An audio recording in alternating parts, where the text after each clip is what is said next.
real good. Where's my poster? It just fell on the floor. This poster is causing a lot of problems.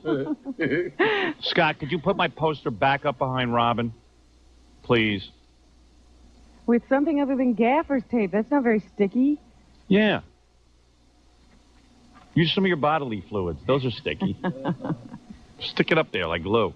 Why couldn't he? Oh, he can't use the pegs. I guess he doesn't want those to show on camera. That's fine. I like pegs. Hang it from the ceiling. Tie ropes to it. Suspend it. Yeah.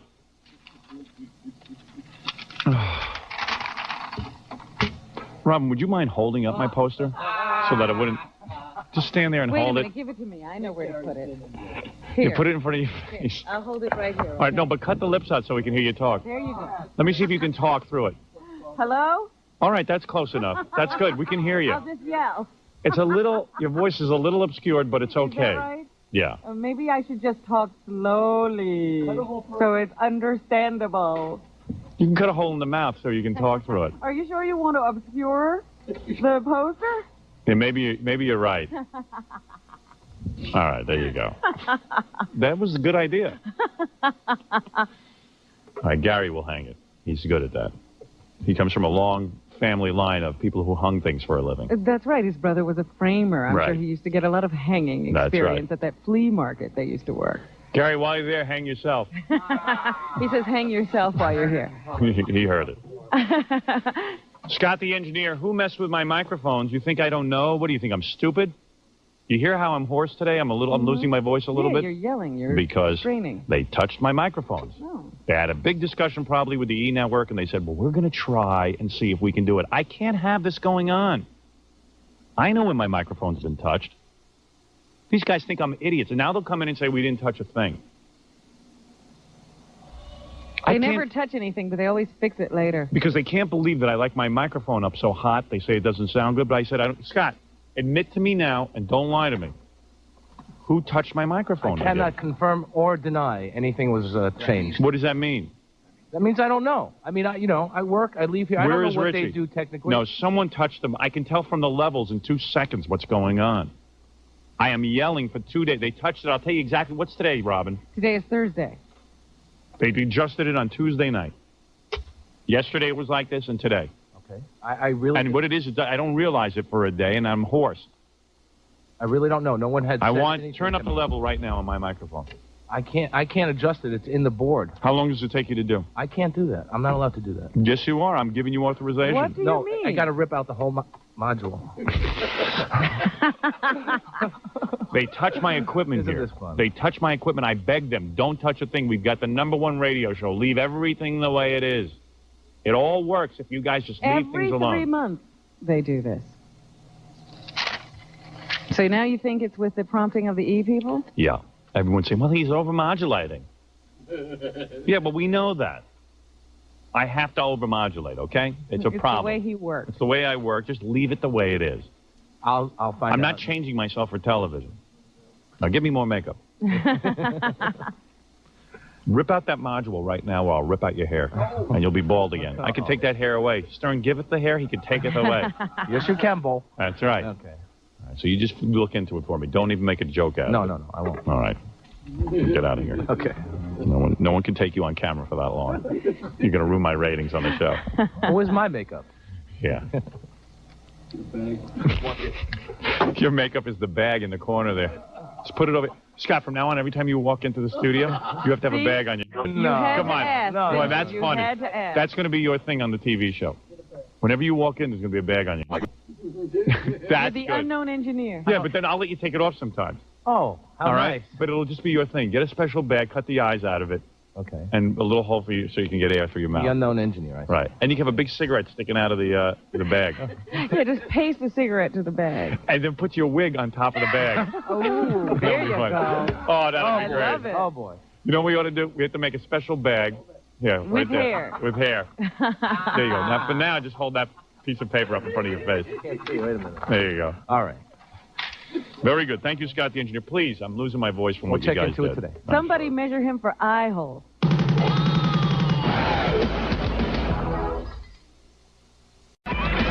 Oh, now I feel good.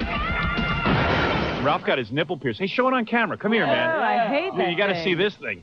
Come here, man. Sick. It's got such a large gauge on it. Watch. Yeah, I know. You got too big a ring. Look at this. And it's always can the camera in the get that? way. It's all dried up. Look at that. Hold on. Hey, come over here, man. Walk over here. Howard, look at it really close. It's around. It's like it's scaly. Yeah, because you know what it is? Crusty. That's He's the got word. really big nipples, Ralph. Seriously, Yeah, like they a look woman. Like erasers. Here, pull up your whole shirt. Look at this. First of all, Why did you show that of a man and not of a woman? you see? I don't know. But, see? on your lap? Yeah, sit on my lap. Here.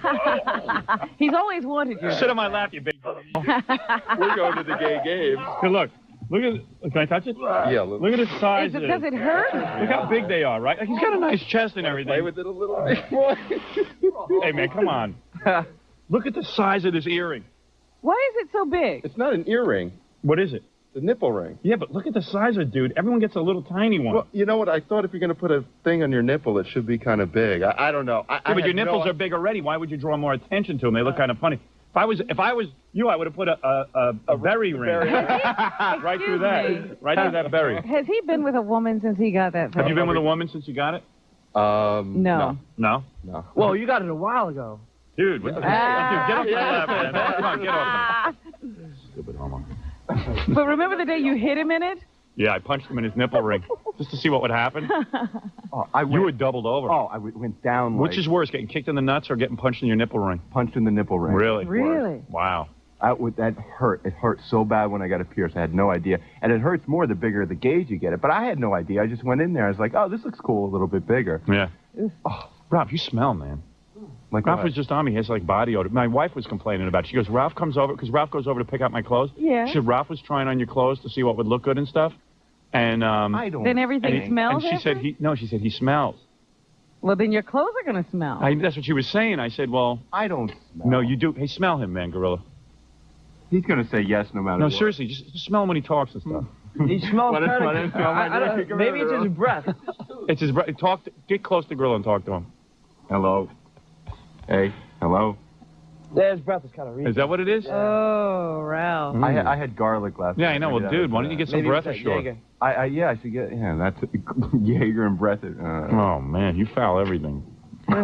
Anyway, so I couldn't get, what is it, Gary? You know, I noticed, seriously, not just to goof on Ralph, I did notice like an odd smell today, but... He smells every day. Our intern said that he has tuna breath all the time. Really? I don't think it's tuna. I eat tuna.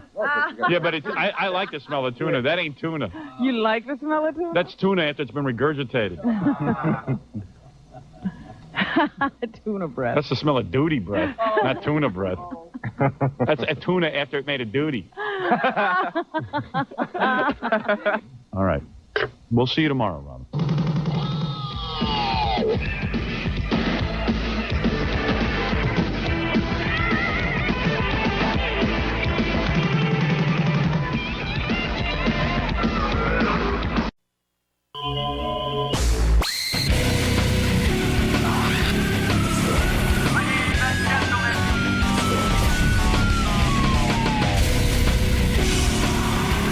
A fax came in. I had a party a couple of weeks ago, and Scott was the DJ. Yeah. Scott, the engineer.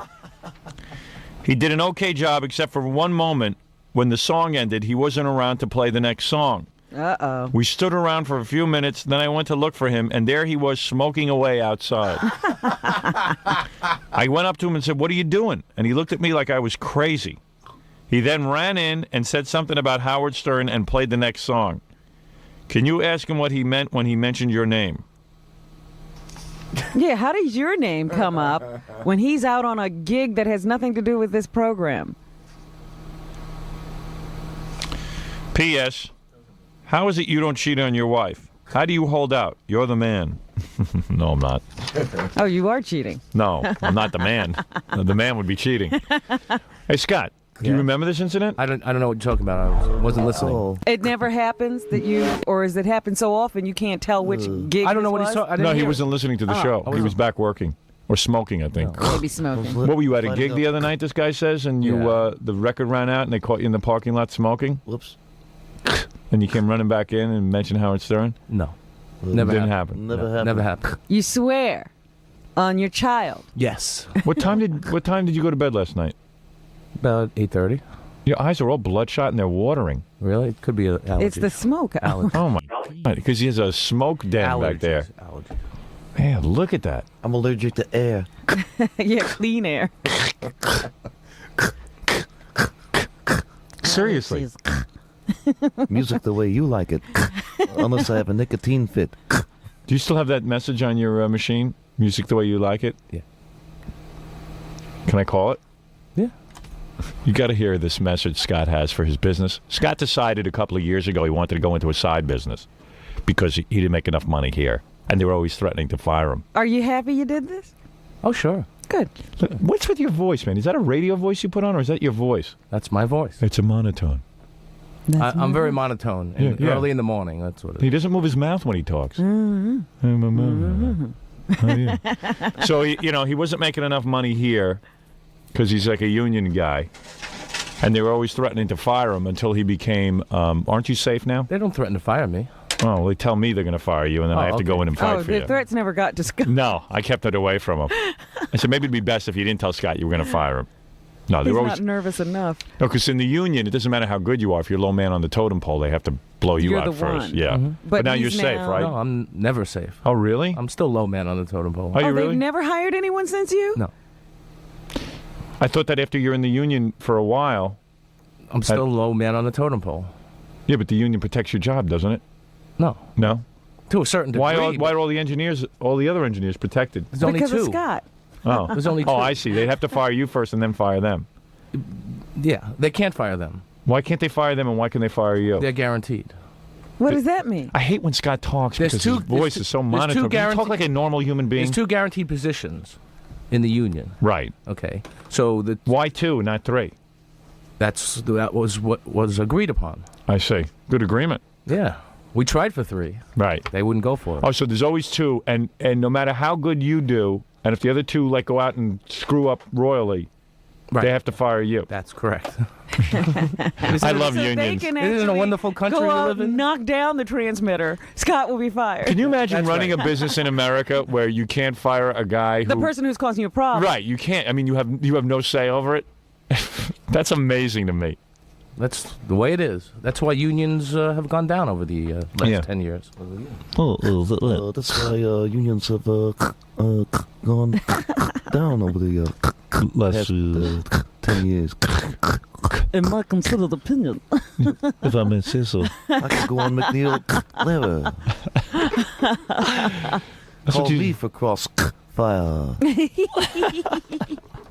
Crossfire. I could do a show. Crossfire. I could do a show on CNBC. So, Scott, Yeah. what you're saying is that your job is vulnerable still. Oh, sure. Okay. I think everybody's is. So anyway, so Scott decided a couple of years ago that he wanted to start this side business. He needed something to fall back on. Yeah, so he was going around moaning. I mean, pissing and moaning every day, like, I gotta get some money to start a disco business. I can only afford a half a pack of cigarettes.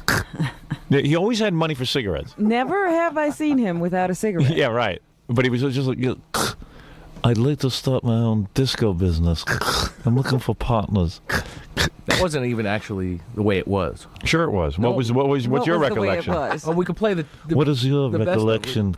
My In recollection your is considered opinion, what happened? My educated opinion. What did you think happened? What do you recall? what I recall is Yeah. I had told you that I was going to do some extra work as a DJ, and you said, "Why are you going to do?" And you said, "Why are you going to do that?" I might as well do it myself. Yeah, go ahead. Stop doing that. Yeah. No, he was going out and he was spinning records as Scott the engineer. Yeah, but he was going out and working for other people. And so he wasn't getting the full cut. He was Yeah. having to split the money with someone Yeah, else. so you said, "Why don't you go into your own business?" I said, "I don't have the money to buy all the equipment and everything." And you Right. said, "Well, if we'll all chip in." What is it, Gary? I have another Scott the Engineer story. Oh, okay. What's the story? He, sorry about this, Scott, but I'm here we telling go. this one because John's stutter will just take too long. Yeah. He did Scott did John's girlfriend's parents' wedding. All right. Just stuttering John's girlfriend's parents' wedding. Yeah, right. Right. Go ahead. Cost. You know, So They got like remarried or something. right, they got remarried. So the father was saying there was only one song that was really important. He wanted to play it for his father. It was the most important thing. I guess I told Scott like a million times, and Scott forgot the song. So the groom had to go home and like get the record out of his own collection. Oh, really? This time at the Do you wedding. remember that, Scott? It's not that they forgot it. They knew that I couldn't find it. Oh. I couldn't find the song. It was an Elvis song. It was. They knew that because John seemed to be under the impression that they don't knew think they they- knew you'd have it, What was and the it wasn't song? there. It wasn't. I don't A remember. slight misunderstanding. I don't remember the song. A miscalculation. He still doesn't remember the song. He blocked it out. It was something. You ain't nothing but a hound. Hound cat, I think. It was an obvious song, I remember, but I don't remember the name of it. But Scotty assured them he'd have it. I will have it. I don't have it. Can I go out and have a cigarette? I'll go smoke. I mean, why wouldn't you tell them if they had the song and they knew you weren't going to bring it? Why wouldn't they bring it before they got to the wedding Tell them to bring it. instead of having to leave in the middle, Scott? Look at Scott. He's like a kid. I don't recall the Like a situation. kid who didn't do his homework. It was a number of years ago. You know, it was so not funny when it was me yesterday. Just looking at Scott now I know. is so It's so funny. Scott's funny. Like, he can't even make up an excuse to you. He just like looks at you and he's like, He's like a congressman. yeah. I have no recollection. I really. yeah. I have no recollection of that. I cannot confirm or deny. I plead no contendere. I take the fifth on that. So now I'm beginning to believe that other letter was true too. oh, who knows? He doesn't Mr. Chairman. remember. So, I believe that they believe So me, that they knew Robin, I didn't have the song. who were the original partners? Me, Robin, Fred, Gary, And Jackie. and Jackie. Yes. We all said, hey, let's all chip in $500 apiece. And we told Scott that. That was a lot of money, $500 a piece. Yeah, we chipped in so Scott could buy his stupid equipment. Yeah. And we seed money. And we told him, okay, when you make some profits, you'll distribute the profits between your partners. Mm-hmm. So he was okay.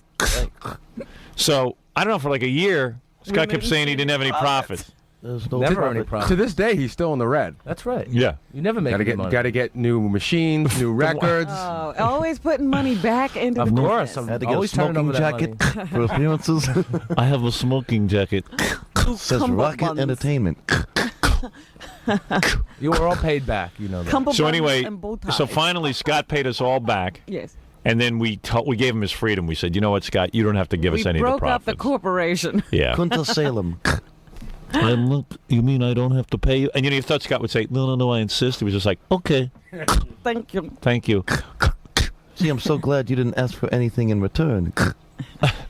And he's been so grateful ever since. So he started up the big disco business, and he's, of course, gone into advertising. When you call his number, you get a very spiffy... Didn't you hire someone to actually make the message for you, or is it just you on the It's message? him. It's just me. Self-produced. That's Oh, right. I see. If you want, I don't know. I think that Scott's got a newer one on, but Captain Jackson's on the phone. He's got the original message. That's Oh, he the one does? where Scott slows his voice down Yeah. to sound really Oh, deep. So it's Oh, good. deeper. Oh, yeah. too. I don't even have that one. Captain, can you play that?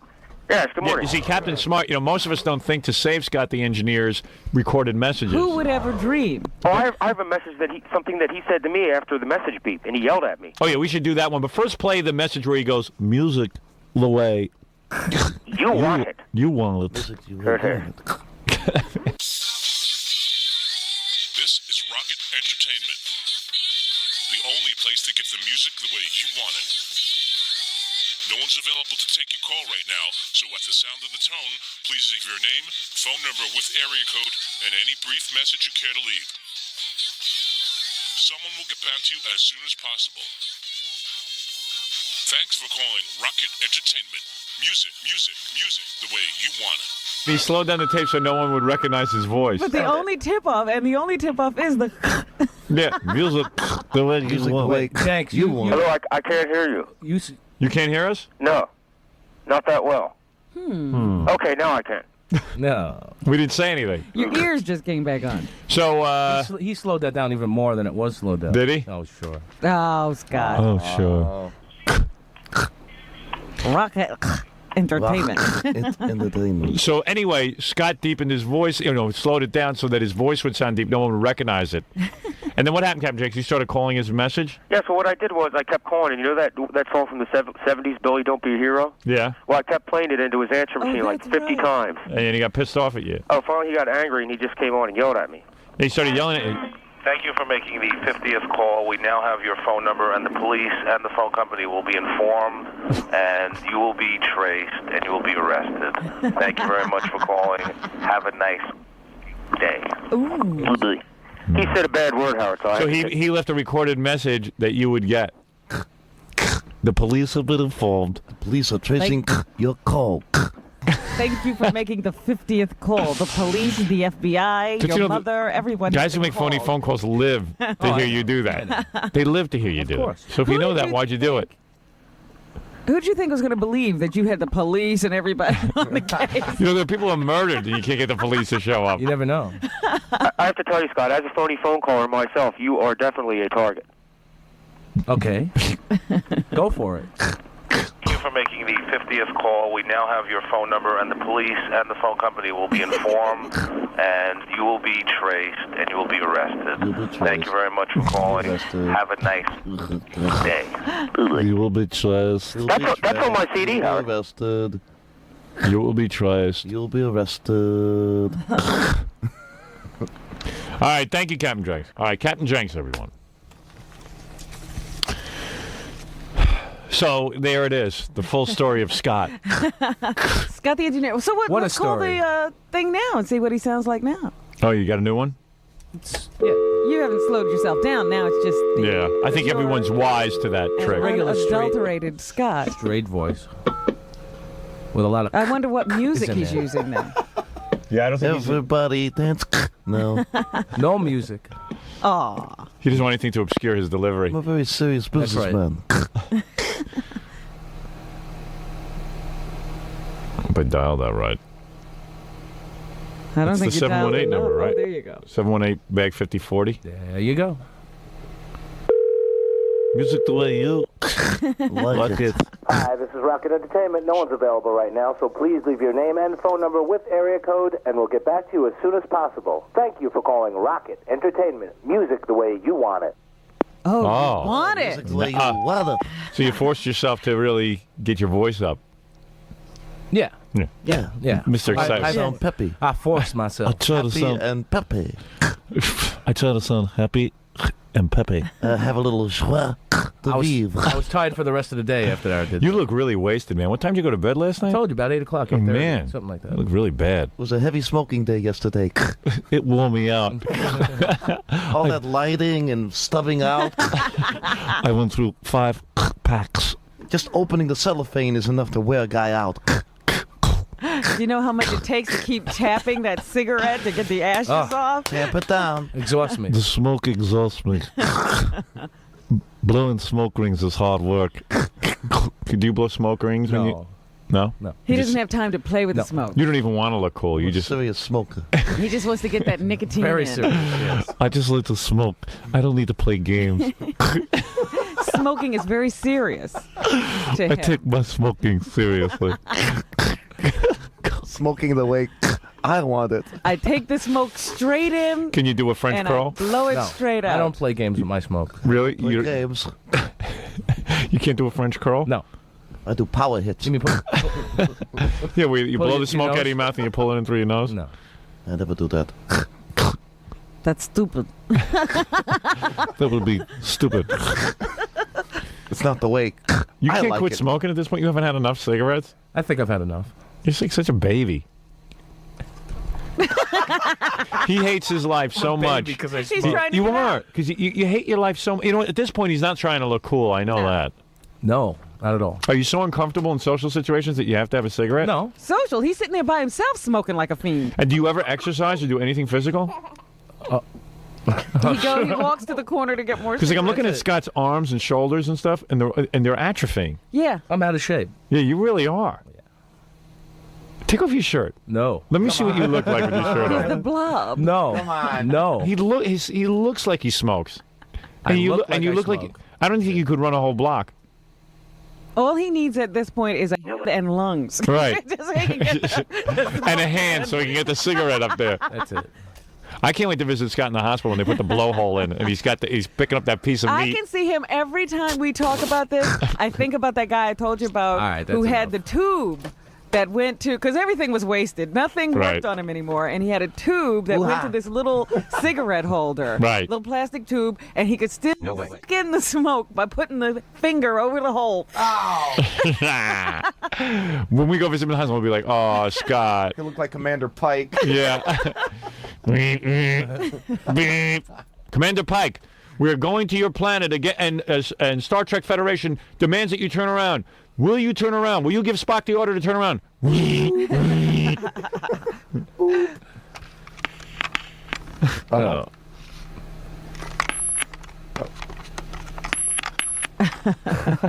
Working well. Oh, boy. We need new batteries. Wait, I can fix it. I need a cigarette. Ah, there you go. Commander Pike.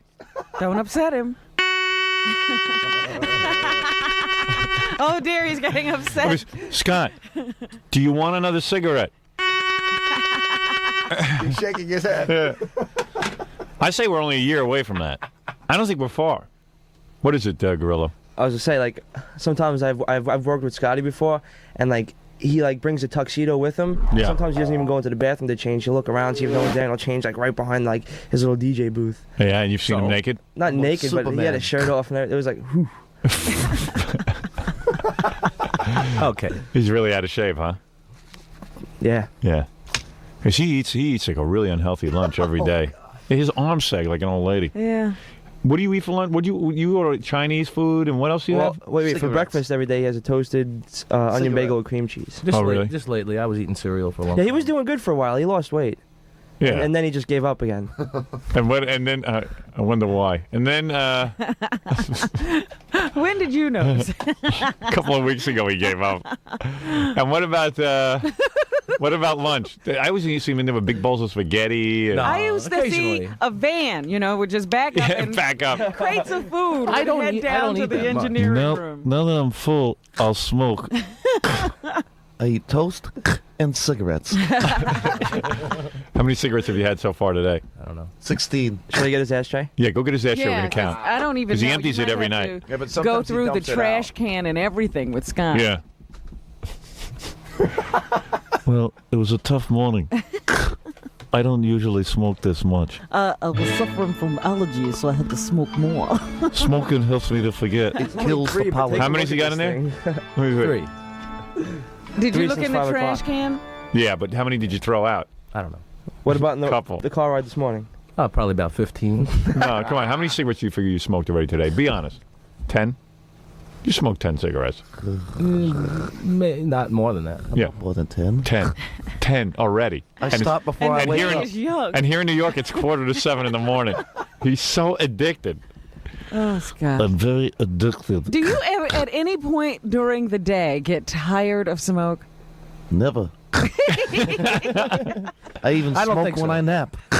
I set the alarm clock early so I can wake up and have a cigarette. There's one always lit. I'm always smoking an hour before I wake up. I have a special tube I can start smoking while I'm sleeping. Because Very even safe. when I was a smoker, at some point I'd say, "Ugh, I'm just sick yeah. of this." Like I'd be walking outside sometimes when I was on my way to classes when I was in college, and I was like forcing myself to light up. I just Yeah. needed that cigarette. And I said, it's a beautiful day. I don't even smell the air. I'm busy smoking, Right. and it's windy, and I can't even see the smoke coming out of my mouth, and I'm really addicted. And I used to get disgusted. I want to throw out my pack. He never gets like that. And sometimes you just put them down. You just move them away, and maybe you don't have that cigarette for another hour or Right. something. An hour? Uh-oh. What does it mean an hour? Are you crazy? Have you ever gone like 3 hours without a cigarette? Oh, yeah. On the plane. Yeah, when we force him. Well, I've gone, obviously, 5 hours without. Right. I don't let him smoke sometimes, just to see what he looks like at the end of it. Oh, we do remotes. I don't. And the whole time you think of the cigarette, right? No. Yeah. Oh, come on. You remember when they first Winston. banned cigarette smoking on airplanes? I know, you went nuts. He threw a fit. Ooh. And Scott does this weird move. How dare they? When we're at the airport and we're going on a road trip or something, he'll stand there and he smokes right up until the point he gives the woman the ticket. That's right. He's smoking right to the gate. Yeah, like maybe if he just smokes his brains out, right. it'll last him through the plane ride. I start eating cigarettes without lighting them. And then he has a whole bunch of things he carries with him to gratify his oral fixation, the gum and... He has enough nicotine on his gum. nicotine on his fingers. Just he sucks on them for the plane ride. I bring a jar of tar Does to he? drink. He's got. You see his fingers? They're yellow. Yeah, I know. Yeah. They last 6 hours. He stinks like a cigarette. All right, get out of here. Thank you. Both of you. It's been such a gratifying day. All right, thanks for coming in. I'm running late now here. he'll have a cigarette. Yeah, go have a cigarette. Will you have a cigarette to calm down from this? Definitely. Of course. Yeah. No doubt about it. The camera's got to follow. Yeah, the camera's going to follow him to watch him Yeah, smoke. to watch him light up. Yeah, get that little camera. There we go. And I want him to stay in there. If he tries not to smoke, stay in there until he has to. The death rattle. Oh, boy. Oh, All we right. should listen to his lungs. Can we magnify No. that somehow And Scott- put it on Yes. the board? Yes, I can do that. Wonderful. Scott also hates whenever I mention, like, cancer, blowholes, tubes that he's going to be connected to. Larynjectomy. He goes crazy. Oh, you should see. Just now when you mentioned it, He goes, his no. face dropped. He goes, you know, no. everything was fine. And then, oh. No. Doesn't happen to be. Why do you get crazy over that? You know You're it's going to still happen. smoking. I know. You know it's going to happen to you, right? And you know, Scott, at the volume you smoke, if you don't get sick, cancer is not caused by cigarettes. Plus, he looks like a guy who's susceptible to cancer anyway, even if he didn't smoke. Thanks. No, you do. I could tell. He's probably got it already. Oh, it's in there. Have you gone to a doctor? When's the last time you went to a doctor? 6 months ago. And what do? They check your lungs and everything? And he says you don't have any cancer? No. Really? You I'm sure? fine. Mm. So far. What is your doctor? Is he a smoker too? No, he... You're fine. He's the president of Philip Morris. He beats me over the head to stop. He My says, doctor works keep for stopping, Philip Morris. Keep stopping, you know. You gotta Just stop. tell all the listeners to tune in next Wednesday or Thursday. That's when we'll be testing Scott's lungs yet again. All right. I think I'll... Aren't you sick that day? I think I'm off next week. Our favorite part is watching Scott blow into that little tube and turn red and shake. Yeah, remember the last time he almost passed out. What do I do again? I blow into this tube. Can I smoke while I'm doing it? And the guy sits there as a cheerleader. Come on, Scott, you can do it. You can do it. And then the guy always turns to Scott at the end and he goes, Scott, the age of your lungs is 105 years old. You're And dead. Scott goes, You're dead. 105? Whoa. We light up and celebrate. How could that be? Last year they were 95. You mean I aged 10 years in a year? That's impossible. How can my lungs be 105? You can't be that old. Something is wrong with your equipment. My lungs are dead. My lungs are dead. They're decaying.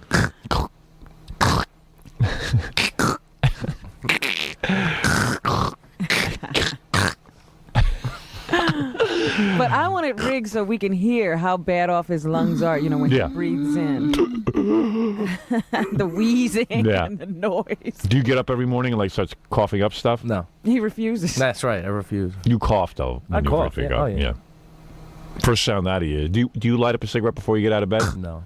But right in the bathroom when you're sitting No. on the bowl. No, no. When is the first cigarette smoked?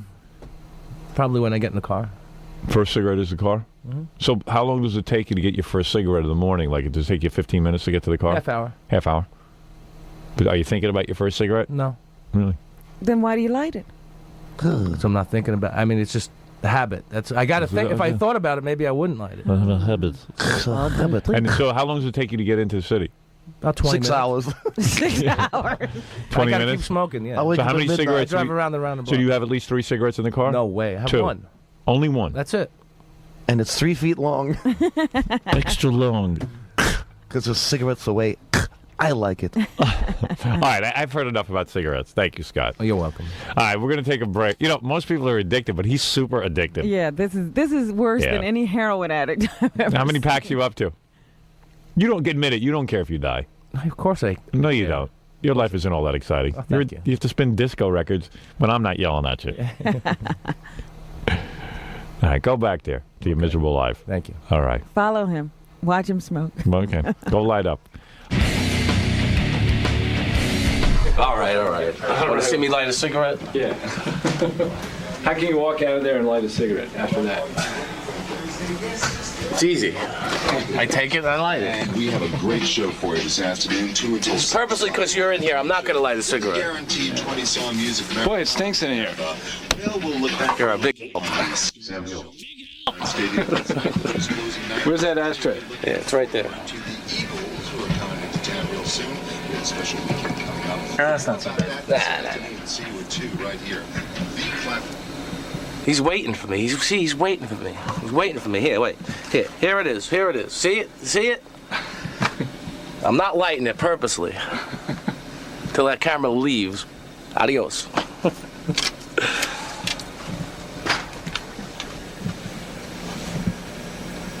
Didn't you get enough? Thanks, man.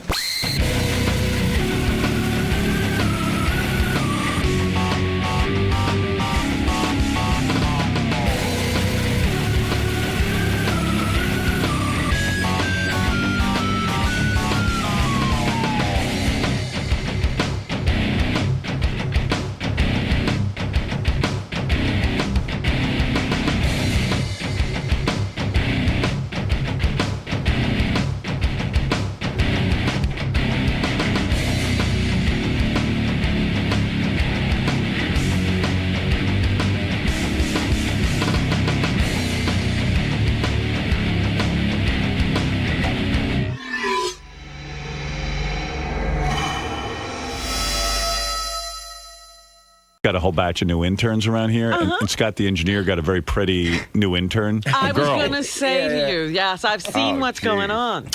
So, everyone's going around kind of joking that Scott's extra attentive to the female intern and all that. So the intern show, which is really a great show, and we have it on, the air once a week, where the interns actually get a chance to go on and talk about us, and we tell them do whatever you want. Right.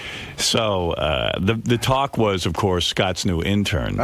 So they how she's being treated? Well, they had Scott's old intern on, the man, the boy, and he was like, gee, Scott's already given her like 5 tours of the station. Every she's in everything she he sits does. right next to him, and they said to the male intern, did you ever get a tour of the studios and stuff from Scott? And they go, no. Wait, you got to hear this. Standing there giving her instructions on equipment, it's amazing. Wait, I got to get this for Gary Preview 2. What page is the intern show on, guys? Good Bits in waiting. He even brought her around and introduced her to everybody. Yeah, so they said to the male intern that he used to have, did he ever introduce you to Robin? Or they went, no. Right. So you guys got to hear this. This is the intern show. Here's Rachel, the new intern, Scott's new intern. So how many people did Scott take you around and introduce you to? Did you get a tour from Scott? I got like 4 tours from Scott. 4 tours? 4 tours. Wow. He took me all around the whole floor, everywhere. So all around Sirius? All around Sirius. He took me around the Mr. Charming. the Howard Stern studio about 4 times. I met the TV crew literally 4 times today. How was the meeting the TV introduced. crew? How are those guys? They were nice. Very good. Doesn't Scott realize when he walks around with the new female intern and he never ever introduces the male intern that everyone's obvious? That it's. I mean, the TV crew knows Scott. They know he doesn't get out of his chair. He's so lazy. Well, I walked in the other day. There was this whole, little confab going on in the office there, and I saw this girl I didn't recognize, and I was like, "Oh, have we hired somebody else?" Yeah. No, Scott has her in every conversation he's in. He's mentoring her. He goes, let me take you down to the TV room, because this is his way of looking like a cool guy. He goes, let me introduce my new intern, Mr. Doug Goodstein, executive producer. This is where we shoot the TV show. I'm actively involved in the audio. This is where they shoot the TV show, and this is the TV show that I watch. Right. Other than that, I have nothing to do with it. I have no input. Wait, you got to hear the rest of this. Affiliation. You got to hear the rest of this intern show. It's great. It was very nice to me. All right, so when does the tour take place? Oh, you can see that Steve, the intern, is in total shock. Oh, absolutely, because he's seen what goes on around here. When does the tour take place? During the show, before the show, after the show, when? During, before, after. It was all day. I was walking around following Scott around. And did you get a tutorial on what you're going to be? What are you going to be doing for Scott through the semester? What's your job like? Well, I'm recording the show every day. Mm-hmm. And, today I actually did Robin's News. Okay. Which I heard was, a first for somebody to do on the first day. Yeah, like no one, you know how they transfer your clips to that page? Like even the old intern He said, gave that to her on the first day? He's loading her up with a lot of prodigy. You're my favorite intern. You're like Mozart. Remember that other intern that was here? She was a girl, I guess she was a little bit older because she had just started college. Her name was Gianna. Gianna. Oh, yeah, she was hot. He was in love with Gianna. Yeah. I remember Gianna. Not since Gianna has Scott had an extra little step in his walk. A little lilt. A little. I wasn't in love with Gianna. Come on, dude. What's with all the extra attention? There's no extra. Oh, stop it, Scott. I give people that I feel Scott, that are it's competent obvious. extra attention. Like I had Travis. Yeah. You know Travis. Well, wait, Travis is going to talk. He's not competent. No, that's Jackson that's going to talk. Oh, Jackson. All right, well, here we go. Here's Jackson, who is the former, and hold on, JD. Just left, intern? Yeah, this is the one who just left. They got him on the phone. See, the first time I met Scott, he got up and he shook my hand and he said, "What's up?" The only person he introduced me to my whole semester there was John Stamos, which I found kind of fun. Maybe you should have showed some cleavage, man. Well, that's cool that you got to meet Stamos, but you mean he didn't introduce you to Robin and give you 4 tours of the studio and the whole. Jackson, did you ever see him leave Howard's Wing just to go anywhere but outside? No, well, to go to the bathroom once in a while, but that was it. So you never got a full tour of Sirius or Howard Studio? No. I actually asked Scott like 4 different times to do Robin's news because I wanted to know how. I went there to learn. Wow. Like, yeah, you can do it. I guess you have to be a girl. Jackson, she got on the first day, man. That's good, man. Then good luck. I'm happy Thank for you. you. At least you get something out of it, you know. Scott, how do you defend yourself on this accusation? Listen, there's 3 ex-interns of mine that are males that now work for us. So don't give me the shit that I treat the females. I got those interns' jobs. Oh, come on. What is he talking about? Wait, just because they work for us doesn't mean you gave them the grantor. They just happen to prove themselves to be good. I showed them I trained them, and I showed them what to do, and and I felt that they were worthy. How do you answer the charges? I don't give anybody extra You give treatment. this girl a fucking tour of the entire building? She has to know what's going on here. Why didn't the other guy have to know what's going on? He did. I showed him around. No, he said you didn't. You never once toured him around. Maybe I didn't tour him around the rest of the floor, but I toured him around. Oh, come on. Why do you admit you're in love? You never introduced me I to just any met the of girl. your interns. You have a crush. I just met the girl yesterday. You're taken with her. Oh, yeah. I'm in love. I'm smitten. I can tell you, I don't even know if you open up that door right there, right, to go out to the hallway, there's some machine that's there. I don't even know what it does. But I've never seen Scott anywhere near it. And yesterday when I came out during the break, Scott is there like over her, almost like, the way you help somebody with their tennis swing. Yeah. So he's showing her. It was the funniest thing. Dude, we see through you. She's short. Everybody sees it. I mean, I'm hardly out there, Scott, and I noticed. You're a very beautiful woman. Think of me as your bald, smoky guru. I'm thinking of dyeing my beard. I just feel like I want to look younger and better lately. What is JD? He used to get his shoulders rubbed by Gianna. I was wondering if he was going to have her do the same for him. Yeah, have you given her the tour of your shoulders yet? No, not yet. That'll be next week. No, she'll be walking on my hairy back. She has to. I don't know if you know this, but I have a 280 bowling average. I went bowling on 9/11. Oh, At least look I who's tried here. to. Hey, Howard. Yeah. Here's the way we know Scott's smitten. We heard that he tried to send an intern out yesterday to get his own intern's lunch. Wow. You sent an intern for her at lunch? No, I My didn't. treat. Yes, he did. No, I did not. Yes, he did. He tried. Well, no. He Here's tried. a menu to Wendy's. Take I your got pick. one thing to say, and then I'm walking out. All right? You better walk out. He was prancing her around like he got a new pony yesterday. What her duties are, it's just to walk around next to Scott. See, the problem is I don't give my interns the tour, and I wanted to give her the tour to make sure that she knows what to do and leave me the fuck alone, because that's what I like. Oh, yeah. Just leave me the. Right. This is what you got to do, and leave me alone now. Listen, 4 cutie, tours. leave me the fuck alone. Leave me alone. I'll try reverse psychology. Ugh. So almost 13 years with the TV crew. We've never had an intern in the control room. It was my New Year's resolution. When he brought her in, it was so weird. It was so awkward. It was way too long. It was like he wouldn't let her leave. It was like, come on, guys, look at her, look at her, look. Could she work at my intern? Can't you guys help me out here? And for the record, I had no idea what his intern last semester's name was, but now on the first day, I know your new intern. Well, that's your problem. No, because you walk around saying, look at Rachel, look at Rachel, look at Rachel. Ugh, I love her. Rachel. We'll talk later. This is Rachel. She'll be with me all Doug, semester. when Scott showed up with Rachel in the TV room, were you like, what's going on here? It was a little weird. I thought maybe it was like a visitor. It definitely wasn't. Like maybe the his usual granddaughter or Yeah, something. like it wasn't an introduction for an intern. But he was like, "This is Scott. This is Doug, the executive producer. This is Mike. This is showing his friends. Yeah, this is colleagues. Matt. This is, yeah. Well, now every morning. Look at the look. He's what's the matter? He's pissed at you. Oh, stop it. We'll talk Baldy. later. Don't worry So about why it. did she get a tour of the TV studio where no intern has ever got one before, with the exception of Gianna? Why would she get a tour and no one else? And an introduction. Right. Well, I've always toured people in our complex. The I've always interns I've given had people- here, they've seen the control room. Maybe not during the show. This was during the show. Yeah, you point and say, "There's the control room."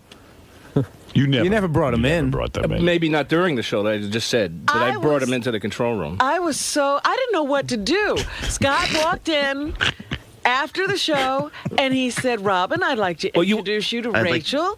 She'll be my intern this whole semester." Because I was showing her what I do in the morning, and I was bringing... Has he ever introduced you before to an intern? Because she's never there when I bring in the stuff that I got to give her. I said, this is what I do, and she was... You happened to be sitting right there. If you weren't there, then I wouldn't have introduced you. Bullshit. You know, but what am I going to say? You never, in all these years, you never caught me once in the studio when you come in with an intern. Not with a new intern. I'm a Baldy Casanova. Rachel, call me Skipper. After Skipper on Gilligan's Island. You're my... She's very nice. She brought a gift for me, too. You're probably going to find out anyway. I think she got gifts for other people. But Isn't that nice? She's very nice. She's very nice. I'm going to tattoo Rachel's name on my bald head. No, I'm going to just buzz cut it into my... All right, so Scott has a new intern. Rachel. What'd she get you? Chocolate. No. Godiva chocolate. Yeah, you need that. Which my wife loves, so I took it home and gave it to my wife.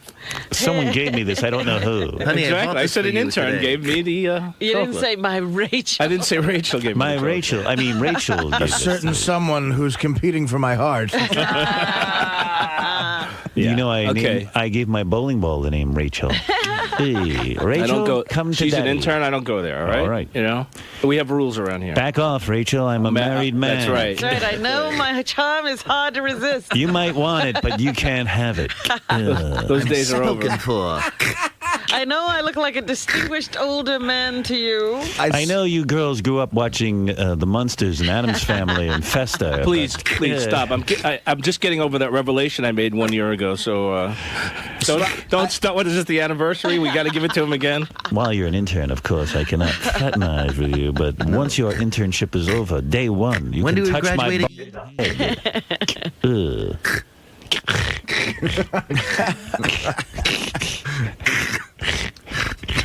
I don't smoke anymore. I'm going to have a long, illustrious life. I have COPD.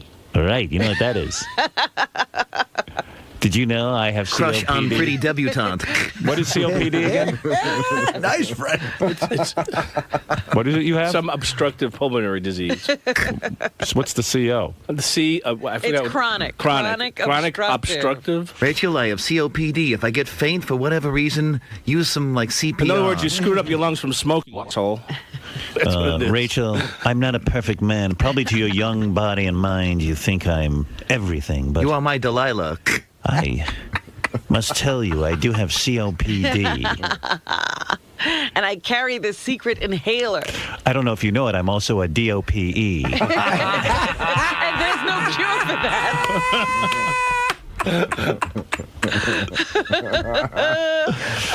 You know, Rachel brightens up the black cloud that hangs over my head. I would wish you would make fun of You're my little love. ray of sunshine.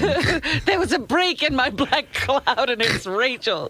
Don't live like me, Rachel. There's time for you. Learn from my mistake. My mother told me I was born with a black cloud. But you My brighten it luck has changed. all of a sudden. Today, Rachel, for your internship, we will look at photos of me when I had hair. It's a treat. So you can see that I was once very, very young and handsome. Get ready for a walk down sexy lane. Look at that picture, me on the drums. Ooh, Gianna thought that was her favorite too. Yes, yes. This is me on the Cousin Brucey hour. I used to have breaths. You are in college, They're and flying this now. course is called Scott. Which picture was Jackson's favorite? Fuck him. Who? What if your son takes up with Rachel? Would you be jealous? Like, that would be hard for you. Stop it. You want it for yourself. Son, could you put Rachel by the pool and have her wear a bikini? Rachel, my son is in a band, but I would hope that you wouldn't lose interest in me. I was in a band. He's a punk. He doesn't have life experience in the sack, if you know what I mean. I won a contest on the Cousin Brucey show. Yeah. I could have been in a band. He needs training wheels. Yeah. I'm experienced. You're a woman. He wouldn't know how to handle you. You need a man like me. Take my hand. Cover me, cover me, cover me. 1, 2, 3, ha. Boy, you guys been storing this up for a while, huh? Wow. That was some tour. You know, Rachel, Yeah. Rachel, when you walk away, it reminds me of the time I left $700 in cash on the cover of on the roof of my car and drove away. After some children beat me up. I was attacked by children. Do you know I once did 17 push-ups? Barely. I understand Rachel is here. We could meet her. Got it. Yeah. Where is she? If you don't mind me. I don't care. All right, take it Looking easy. at your girl. You don't mind us looking at your girl? I'd much rather you bring in the Godiva chocolate. She's all mine. Here's beautiful Rachel, who is causing so much. She's a sensation. You're a sensation, Rachel. That's my favorite top, Rachel. Wear that every day of your life. I love that bodice. Well, Black Rachel, is your color. Isn't this something, huh? This is something. Within one day, you have not only received a tour from Scott, but you are getting responsibilities that no intern has ever received He never before. gives away, yes. Well, in his defense, I've heard that all his past interns were pretty incompetent. No, they just weren't pretty. From him. They also weren't female. Yeah, they just weren't pretty, that's all. Yeah, well, congratulations on your, Thank you. what do they call that, meteoric rise in the Yes. Stern organization? But Scott is a charmer. Be careful that nothing happens between you two. You know he is forbidden fruit. Right. He is an employee, and you're He's a just an married intern. man. That's right. I'll keep my hands off. Try. Forbidden fruit. He is forbidden I will fruit. try to refrain. What, a from- rotten apple? Is that what I am? Yeah. Scott didn't show you any pictures of himself with hair so far? No. Not yet. All right. Well, you've got a whole semester. Just remember, this apple has a worm. Yeah. Okay? There's still more to come, you know. Plenty. We got to get to know each other. I heard you blasted Gary on the intern show, too. Oh, really? I didn't really blast Gary. I just said that he kind of gave off a little bit of a negative vibe to me. No, Rachel, you blasted me. Let me hear Actually, I. She only has eyes for me, Baba Booey. I love her even more. McHine. Gary treats Scott awfully. Yes. Well, you were on. I'll play your clip from the show. Okay. This is Rachel talking about Gary. Gary told me this morning. He goes, you know, it's so unfair. He goes, I was sick the other day, and I was being introduced to Rachel, the intern, all the interns, and he said I had a call. I didn't want to shake anyone's hand and get them sick. And then she thought he interpreted was dissing her. Right. Here we go. Rachel, you're a fan of the show. Absolutely. So, what were your impression of some of the people, like, even let's say Gary? What was your impression of him, your first impression? Well, with Gary, it was a little bit strange today. In what kind of a way? What do you mean? Scott I- didn't give you a good introduction for Gary? Well, he did, and Gary was sick, so he couldn't really shake my hand, and he gave me one of those elbow pounds. That's nice. That's nice. Which was okay. I understood that, and later, I don't know. It sort of seemed as if Gary was a little bit standoffish towards me.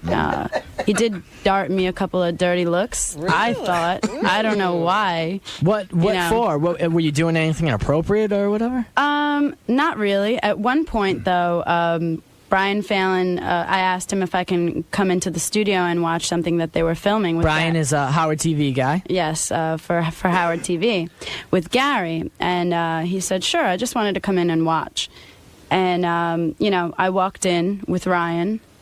Okay, Ryan is one of our editors, or he works with the archives, Master Tape Theater. We opened the door to the studio, and instantly from across the room, Gary's eyes shot fire at us, and we were like, whoa, both of us, and we're like, okay, let's get out of here, and we just instantly ran out. He looked angry. Well, let me say something. After Scott's treatment of you, everyone will seem angry and standoffish. Yeah, that's what it was. Yeah, you've gotten incredible treatment from Scott. So can I tell you what was going on? What was going on? We were shooting something yesterday here for Howard TV. Right. And the door opened, and she walks in with one of the other interns, but nobody told me they were coming in to watch. So I sort of looked at them like, oh, what do you, I was looking at like, what do you want? Because they just were staring at me, and then they just walked out. But I didn't know what they wanted. Like, I wasn't angry. I just was trying to figure out why they were here and what they needed. There you go. We see, Rachel, big misunderstanding. But, Rachel also, apparently she had a gift for me as well, but didn't give it to me because I was an asshole. I really was, all day I was trying to figure out a good time to come in and give it to him, but I just felt this like weird tension between us, so at no point did I feel comfortable enough to come in. I can tell you, Rachel, it wasn't there yesterday, but it's there today. Oh, hey, you got to learn to take it. I do. What about what you said to me, though, later? Uh-oh, what did he say? What did he say? What did he say? Pull the clip. What did he I know say? what it was. I walked out, it was like 2 in the afternoon, so I just was, like, I noticed her, I was just being nice, and I said, "You're still here?" I go, "It must be like the world's longest shift." And she goes, "No, I'm just here for the internship." I was like, "Oh, I thought they were making you work a whole day." I was making conversation. She took that as some sort of an affront, like that I thought she was here too long. Like, she's got a whole thing going on in her mind I'm unaware of. Gary, did you think that was a negative thing? I thought he kind of said it with a bit of an attitude, because he's like, "What are you still doing here?" Yeah, one day and I've got attitude. You've been here one day and I've got the attitude. I'm well, sorry. Scott grab a mirror, sweetheart. Scott has given you such treatment. Yeah. He's made her feel so welcome. Yeah. Gary, don't be mad at me. Gary, you just don't have a connection, Gary. See what you got I to be do. nice. You got to give her the tour. You got to be nice. I give her a full tour. I didn't realize it was like that. Rachel is I didn't realize beautiful it was- and perfect. I didn't realize I was getting such special treatment from Scott. I thought it was just standard procedure. So. Oh, no. Scott Gary- hardly looks at his intern. Gary was mean. Well, Gary I'm not gay. Most of my interns are guys. Yeah, but you could help him out. They're wondering what to do. Gary was mean. He didn't give me $1,000. No, I'm not like that. Rachel, come into my work area. It is like Superman's fortress of solitude. This is my Call me console. Baldell. I'm the captain. Well, Rachel, welcome and have a great Thank you. internship. I hope you enjoy it. And May you Scott, have an intense and deep internship. Scott has a whole itinerary planned for you today. I do. And so you are in good hands with Scott, I'm sure. And He is also- going to give you all his knowledge. Right. And You're also- very lucky. Just know your life is completely Scott's life is completely in your hands. You're just one human resources meeting away from Scott. Wait, hold on a second. He's an appropriate employee, Scott. He doesn't do anything inappropriate. I would never. No. I would never. He's I a know great that. guy. He I is a like great Scott. guy. All right, thank you, two. Thank you, Thank you. Rachel. Welcome. Scott, go ahead back there. I know you have Thank a you. lot to get to. Yeah, we're Life is probably- good these days, huh? You know, Rachel, the show really hinges on Scott being at his top form. Yes, so. we're probably putting Scott behind Right. schedule. Let's see, what's on the Interrupting schedule? him this Edit the news and some kissing. Oh, sorry. Shoulder rub. Scott, so is there any truth touching. to what they're saying? You guys have to keep your distance? Right. Of course. I mean, why would I do anything? She's an intern. Yeah, but come on. You don't admit there's any truth to the fact that she got sort of preferential treatment? No, not really. I'm yet to meet, I was never introduced to Jackson or Ryan, but yet we met Rachel. Well, you were sitting right there, that's why, when we walked in. Right, but there was never any tours given in the past to any of your former interns. Male interns, I should say. During the show. I mean, I like I said on the air, I probably walked them around after the show. So why did you make the decision to walk Rachel around? I don't know, we were doing something with the CDs and we walked by and I said on the way. So purely coincidental? Absolutely. No funny business? Absolutely none. Rachel, have you felt any sort of vibe between the two of you so far? Just a friendly, boss-employee vibe. You don't feel like you're getting preferential treatment or... Well, I didn't realize at first, but I guess now I see. Now, what about with you and Gary? Are you going to be able to smooth this over? I hope so. I think so. I'm going to go talk to him right now. Really? Yeah. All right, let's go talk to him. Oh, you're going to come with me? Yeah. All right, well. Fun. That's what I said. I said that was a joke. Yes. Are you mad? No, I'm not. Really? He's Okay. so lying. He's just telling me. It was kind of blown out of proportion, and then part of it was just to, Get I out of was here. trying to mix things up a little. But I did kind of feel like a little strangeness, but maybe it was just me. Yeah, I mean, Honestly, the only thing I could've would tell you just is you probably should give somebody more than a day before you judge it. But I'm fine. I'm fine. I don't. We will have a wonderful semester together. I'm sure we will. I hope Give me so. my gift. Okay.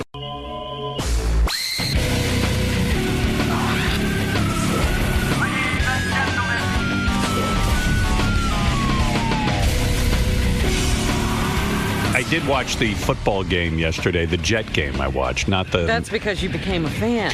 I could not believe how important this game was to me. Really? Yeah, like I was screaming and yelling. I haven't watched all season except for the previous game. And suddenly, one thing about me, once I become a fan... Once you're committed... Well, I always liked the Jets. More of a Giants guy. I like the Giants. Mm-hmm. But the Jets are important to me, too. I don't know why, but they just are. I noticed that, you can only be a Mets or a Yankees fan, but you can like both the Jets and the Giants. Yeah, you can. And also, you can... mostly if you're a Mets fan, you're usually a Jets fan. Mm-hmm. And if you're a Yankee fan, you're usually a Giant fan. That's the way it works. But the Giants and the Jets don't engender as much animosity. No. Absolutely. I don't know why that is. Because I'll tell you why. Because the Giants don't have 30 championships, and the Giants don't rub your face in it. And the Jets and the Giants rarely play each other. By the way, you're a Jet fan, a real Jet fan. Yeah. Why was it that the Jets fell apart in the second half? What do you believe happened? They lost a key guy on defense, but really mostly, you know what? I got to tell you, Peyton Manning he's just brilliant. He's a machine. He hit passes that, they ran a lot of slants over the middle, and they were passes that if they weren't exactly where they had to be, they'd be dropped or intercepted, and he picked them apart. He's just that good. Do you think it has something to do with the fact that he's very tall, that he can actually see the field better than most people? There's a lot of tall quarterbacks, and there have been very successful short quarterbacks. The taller ones have been more successful. Right. There's Sal wearing the Gary mask, and he's crying. You know what's so great? If you brought Sal in here and gave him the most basic football quiz, he couldn't pass it. Well, I'm right with him. Look at that. There's your number, and it says Breatho Stinko on your jersey. Wow. That's his name? I got to tell you that I must be extraordinarily immature because I couldn't. Yesterday was like Christmas Eve, Christmas morning for me. You got up all excited about the game? Couldn't sleep. I was up at like 6:30 on Sunday morning, all excited. Spent the whole day. I had the home theater filled with X amount of seats, and you couldn't get in unless. That's funny. This is a big day. I was watching the game, and actually I was in the back of a car, and I realized for the first hour of the game that if I turn on my computer and I put on this program called Slingbox, yes, that I'll be able to watch the game in the car. Right. And I did. And I said, boy, this is great technology. Isn't that amazing? So you watched the game from the car on your computer? The first hour. And then I got home, and then I was able to watch the rest. I couldn't miss the Jet game. All of a sudden, this is what's so funny about me. All season long, I could miss games, but now I could not miss the Jets game. And how often do you use your Slingbox? Never. This was like constant. A big deal. You do. This is the first time I ever had to use it because I don't trust it, but it works. It's big for sports. Like I watched, believe it or not, I watched not New Orleans. I watched the Viking Green Bay game on my BlackBerry while I was at Jackson's basketball game. But so for sports, it's you have to have It's crucial. It's a great program. I figure I'd give that company a plug because whoever makes Slingbox is doing really well with that thing. That's a cool app. So anyway, so your summation is that Peyton Manning's the man. Yeah. And the Jets, believe me, they played admirably. The first half, I was like, wow. Yeah, but why did they, they made those 17 points and then that was it? I think the psychology of when you're winning and you go into that locker room the halftime, I think they freaked out. I do. Not only were they outplayed the second half, but I think there's a psychology of winning that when you're up, a lot of times you tense up. You go, oh, my God, I don't want to lose my lead. Like We're you're killing. there. And then it becomes, I can only fuck this up. I'll tell you, like with me personally, with that chess, I'm obsessed with it. And I'm playing a game yesterday, and I've been on a losing streak. Suddenly I'm playing a high-rated player, and I'm winning. When I say winning, I'm up a piece and I'm up the exchange, which is a big thing in chess. I don't even know what the exchange is. Well, I'm not going to explain it. But the thing is, I lost the game. I choked. And it's almost impossible to lose. When you're up that far. And I lost because I tensed up. Would you have played differently if you weren't against the guys so highly rated? I think so. Maybe. I don't know. I just lost my composure. Right. You started thinking about it. Before you were just playing. And I ran, now you thought about it. Yeah, and I ran low on time and this and that and the other thing, and I lost the game. And I was ready. That's it. I've given up, by the way. I'm out of chess now. Oh, here we go again. I'm out. It's enough. Why? Because I'll never, you know what? It makes me feel bad to lose. I'm a sore loser. That's what's going to make you better. Oh, man. It sounds a lot like golf. Like people play golf and they suck and then you have a good day. Yeah. And that keeps you going. But I was on a roll and I lost it. I just lost it. So Who were you playing when you were on this roll? I was playing very high-rated players. Really? I was beating 1,800 and 1,900 level players. And I was almost 1,800 and then I choked. And so you're going to give it all up? I'm ready to give it up. I've reached. That's it. Please. Done. What do you mean, please? You enjoy it so much. You love your ball. No, it's just like Tiger Woods should never quit golf. When I was watching the Jets, I thought, wow, it's analogous to what happened to me yesterday. I'm playing, and I tightened up. Granted, I mean, the Jets aren't the team that, they don't have the experience that the Colts have. And Right. It took Peyton Manning how many years before he won a Super Bowl? A bunch. Yeah. A bunch. You know what the weird thing is, too? They have a rookie coach, the Colts do. Right. And as far as I could tell, Peyton's coaching that team. Right. He seems to call the plays. Mm-hmm. He gets to the line of scrimmage. Admit that. He moves everybody around. It's almost like that guy's just there to make sure everybody gets there on time. Well, you want to know something? If it's He working, gets him on the bus. sometimes a guy who knows not to tinker is the best guy. You're you right. know? It's like when I was at NBC, I make this analogy now. When I was at NBC, they just needed a general manager to get out of my way and just make sure he facilitated us. But no, we got the incubus. We got tinkerers. We got incubus. John, the evil one, Hayes, who just had to teach me. Going to rearrange Robin's news. The guy never did a show in his life. Didn't have any credential to comment on anything, and he came in. There were no ratings on the rest of that station. It was infuriating, and so sometimes when you get a manager who can really sit there and and just mind his own business basically and facilitate the superstar, it works. I thought one of the greatest quotes from anybody who ever ran our stations was Andy Bloom in Philadelphia. They interviewed him and they said, "What's the secret to syndicating Howard Stern?" And he said, "Run an ISDN line to New York and leave him alone." Right. That's right. That's absolutely right. And so there it is. The Jets are losers. I was depressed. I, too, was upset like Fuhai. For some reason, I'm as big a fan of the Jets as he is now. But I do have to say... But I'm watching... you weren't wearing green. I was glad to see the green go. You want to know something? I was upset that I should have had my dog in a Jets jersey. It would have been cute. I blew it. And also, the point of me telling you this story, I'm watching the Jets game, and I turned to Beth and I go, and Beth couldn't care less about the Jets. She goes, "Oh, you're being such a guy." I go, I know. Sometimes I got to do this. I didn't marry a guy. Yeah, I married a woman. Rest up for Dancing with the Stars. Right. That's right. We watched Celebrity Rehab right after the Jet game. He reclaimed his... femininity. Yeah. That's such a great show. But I was sitting there watching the Jet game, and I turned to Beth and I said, "I bet you Gary's in the theater watching that, and I wonder who's on the stool." And so how did the seats go? What seat did you get? So I was in the front row. Good for you. Yeah. And is the front row the best seat? Because I would think it's too close. It's not too close, but it's easy for me because I'm up around. I get very antsy and I'm up in and out and stuff. But if you're up and out, why shouldn't you be in the back so you don't disturb the people who want to? No, right near the door. Trust me, it's the best seat to stay out of the way. All right. And I sort of mapped it out. I invited a certain amount of friends. So who sat at that stupid bar you put in there?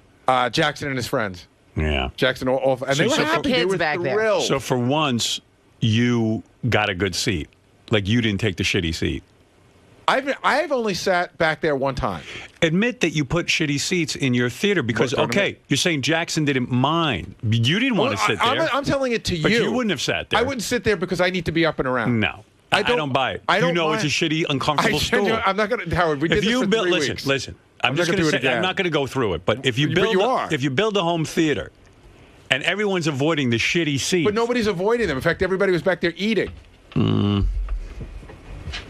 I say you blew it. I know, and you can continue to say it. It's not that hard to fix. Just rip out that stupid bar and stick in 3 seats or a nice couch. Everybody who's been there has loved it. You haven't been there, so you really should come and look at it before you comment. I know what it is to sit on a stool, and if I'm watching a 2 or 3 hour presentation, it is a beautiful leather. It's a bar stool, a leather-backed bar stool. It doesn't recline like the other seats. Okay. I mean, if you're going to the expense of a home theater, which is pricey, This is so boring. Gary blew it. This is so boring. To you. I just can't believe we're doing this again. No. Look, I was thinking, I go, I'm not sitting in those I only seats. sat back there once. Why does he only sit back there once? Because it sucks. No, because, he said, I took the worst seat in the house to let my guests, and then you pointed out to him, you built a home theater for you to have a comfortable way to watch TV, and now you have to give up for your chair for the shitty, crappy seats to let other people enjoy. The bar is back there. He won't admit he made a mistake. No, the bar is back there for people to eat. If the bar weren't back there, I probably would not have put another row back there. But if you had a couch there, people could eat. I said I probably wouldn't have put another row back there. You wouldn't have put another row. Yeah, 'cause it's yes, you would have. It's tight back there. No. You would have. You absolutely would have put a nice couch. He knows what I think. No, because I know how home theaters are built. You put a couch in the back row. It's a couch. Okay, that's and you what can lay down or recline and enjoy the present. No, that's what every normal person does. Nobody puts bar stools in a home theater. You're incorrect. I watched Avatar. I went to a screening room. There wasn't a bar stool for me to watch Avatar. That's not a home theater. That's a screening room. Yeah. You're not having a party. You combined, Wait a second. You're not having eating with home theater, and you blew But that's because you're so gay. You don't understand. Oh, what I'm you gay. Are. Okay. When you watch sports. All right. Like I had ordered I'm so a lot gay of food that I don't and know how to 100 watch. chicken wings. I don't know how to. So if I'm gay, that means I'm an interior designer. And beer. And people were having beer and wings and eating and a having gay fun. man would know how a home theater is interior design. I don't let gay people design. Yeah. Okay. Well, that's your problem. Maybe you should. But anyway, let's talk about the Jets. Admit he blew it, Robin. I was I didn't trying ask to her. tell him. I was trying to tell him you put in comfortable seats. Right. That's the whole fun of a home theater. Wow, I'm watching a big screen on my home theater. He's sitting on a fucking stool. And notice he doesn't sit on that stool during the Jet game. And it always becomes an issue. Who sits on the stool? It's your issue. You know that you have. It's not my issue. We knew right away. I put the kids on the stool. It's this your time. issue. How come you've only sat in the stools once? Because I rarely have more than 8 people there at a time. I really do. So then why not sit there when you only have 2 people in there? It's so comfortable. Well, because I'm not back there eating, watching a game. Right. If I were eating, you would never listen to sit me. in those seats. You asked me a question. You got to hear the answer. If I was gonna sit there and eat during the game yesterday, How I many would have sat times back do there. you eat when you're watching things like You full had meals? nothing When to you're having eat? sporting events, so Well, you have some snacks and a beer or something. Yeah, but I don't want people eating food in the chairs, and I told them that, so they go back and. But they are in a chair. They're in a stool. But that's on a bar where it's not going to fall into the chair and So on a rug. why do you have to feed everyone while they're? Yeah, why But are see, there all that's these part rules? of the I don't know. experience. Part Why of are the there rules? experience. Why are there rules at your house? No, I'm saying if you Let me go have urinate a on your home- carpet. If you have a home theater, then make it a home theater, not a home dining room with a big screen in it. Robin, guess what? It's at my house. I make it whatever the fuck I want. But now you're like, I don't want any eating on no chairs. They Right. don't have eating in the theater. Howard, can we? I've been to your theater. Can I eat in your theater? Can I bring whatever kind of food I want in? And eat in No, it? of course okay. not. So, but you can I've bring, set but it I've up in a way. I've had ice cream served in there. I've had, set it up in a way that works for me. All right.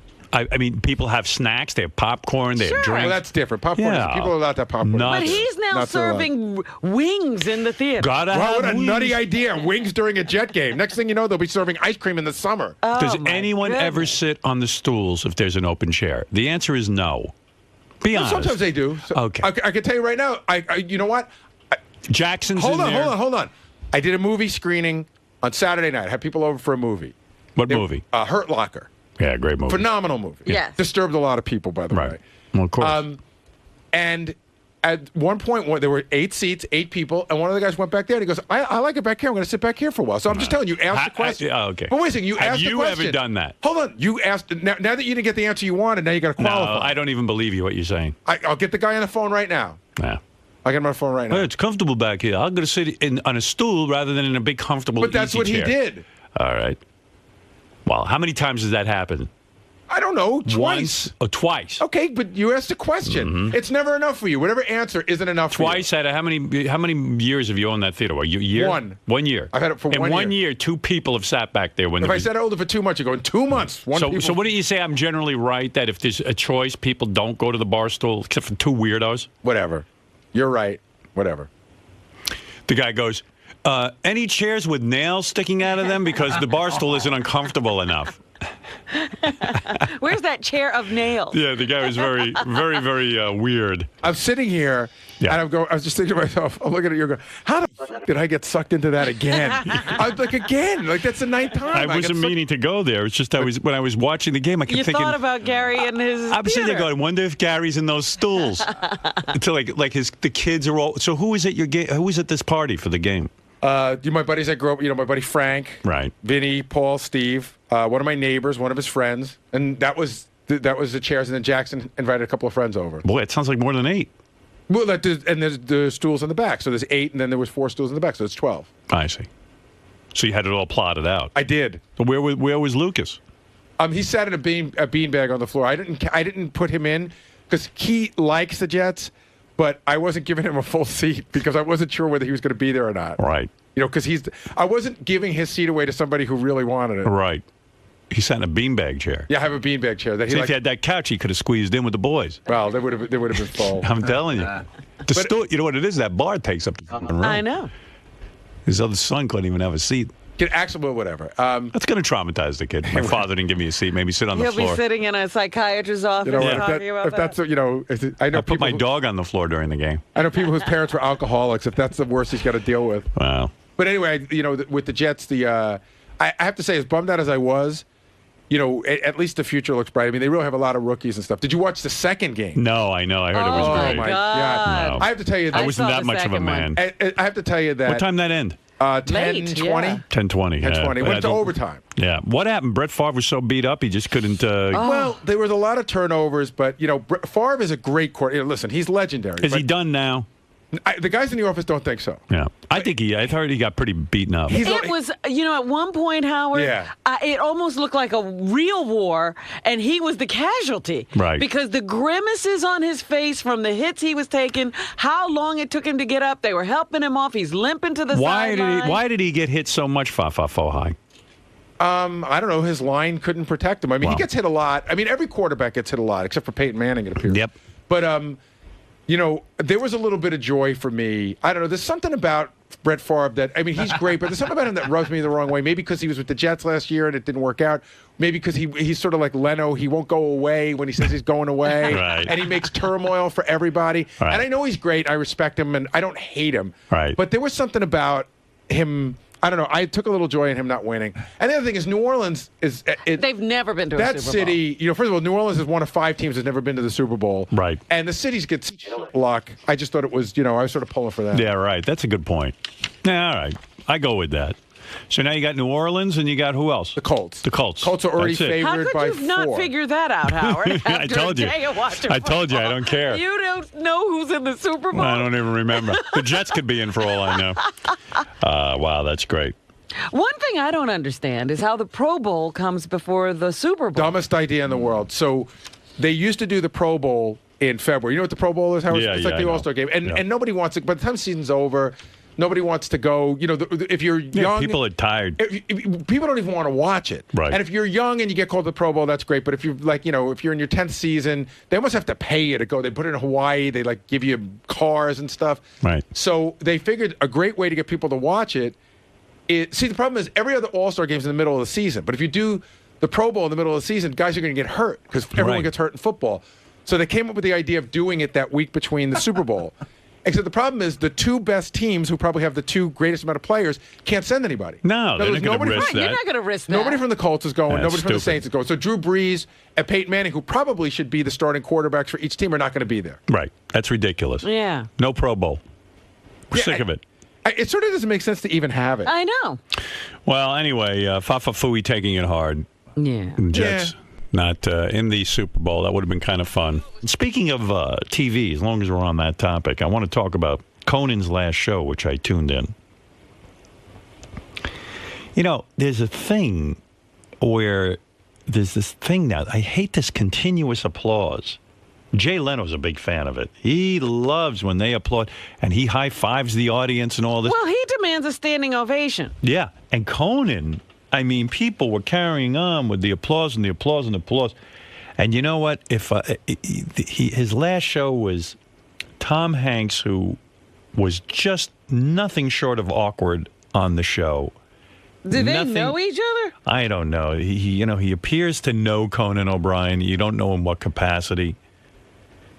And they were trying to get some sort of intimacy going or something. I like that. I mean, here's a guy's last show, and Tom Hanks was just the wrong choice. And you know what? Forget Tom Hanks. For the last 5 minutes of the show, he kept saying to Conan, I'm going to have a special guest. Special guest, special guest. So who the fuck is this special guest? It's Will Ferrell, who I've had on the show. And I like Will. I think Will's a talented guy, but he's a stiff on a talk show. Yeah. Like, you have no idea. The fucker insists on, like, putting together bits, and the bits aren't stellar. So the last thing with Conan, he goes, well, special guest. Will Ferrell comes out. He's wearing a blonde wig. He's dressed as a Southern rock kind of guy. And he's standing in front of a band. In the band, you see Beck, the guy from ZZ Top with the long beard, Billy Gibbons.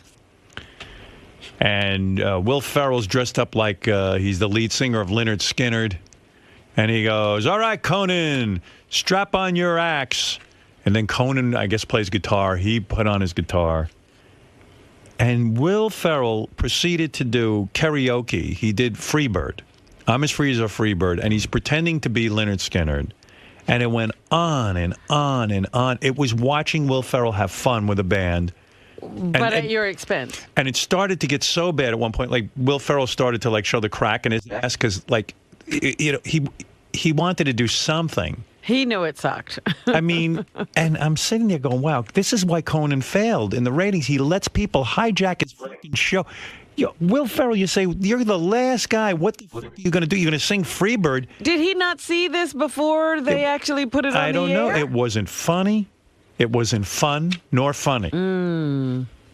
And Neil Young was a special musical guest. So you had Neil Young after Tom Hanks, and then after this Neil Young moment, and Neil Young's terrific. Yeah, why would you have another guy, fucking a Lynyrd crappy Skynyrd guy? Karaoke. Bring out the real Lynyrd Skynyrd, at least. It's your last show. Now, I understand from my friends on the inside, without naming any names, during the dress rehearsal, Neil Young came out and sang Pants on the Ground. Really? The Jimmy Fallon version. I was singing that in my head all weekend. And so I was anticipating Neil Young doing a little Pants on the Ground, which would have been hysterical. Yeah. Of course he didn't do that. He did some serious song. Of course. Yeah, and believe me, Neil Young could have picked a better song too. For Conan's final show.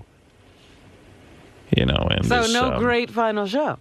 No great final show. And what was his heartfelt? I heard that he, instead of yucking it up or bashing NBC, he had some heartfelt words for his audience at the end. A horrible, horrible speech Conan gave at the end of his show.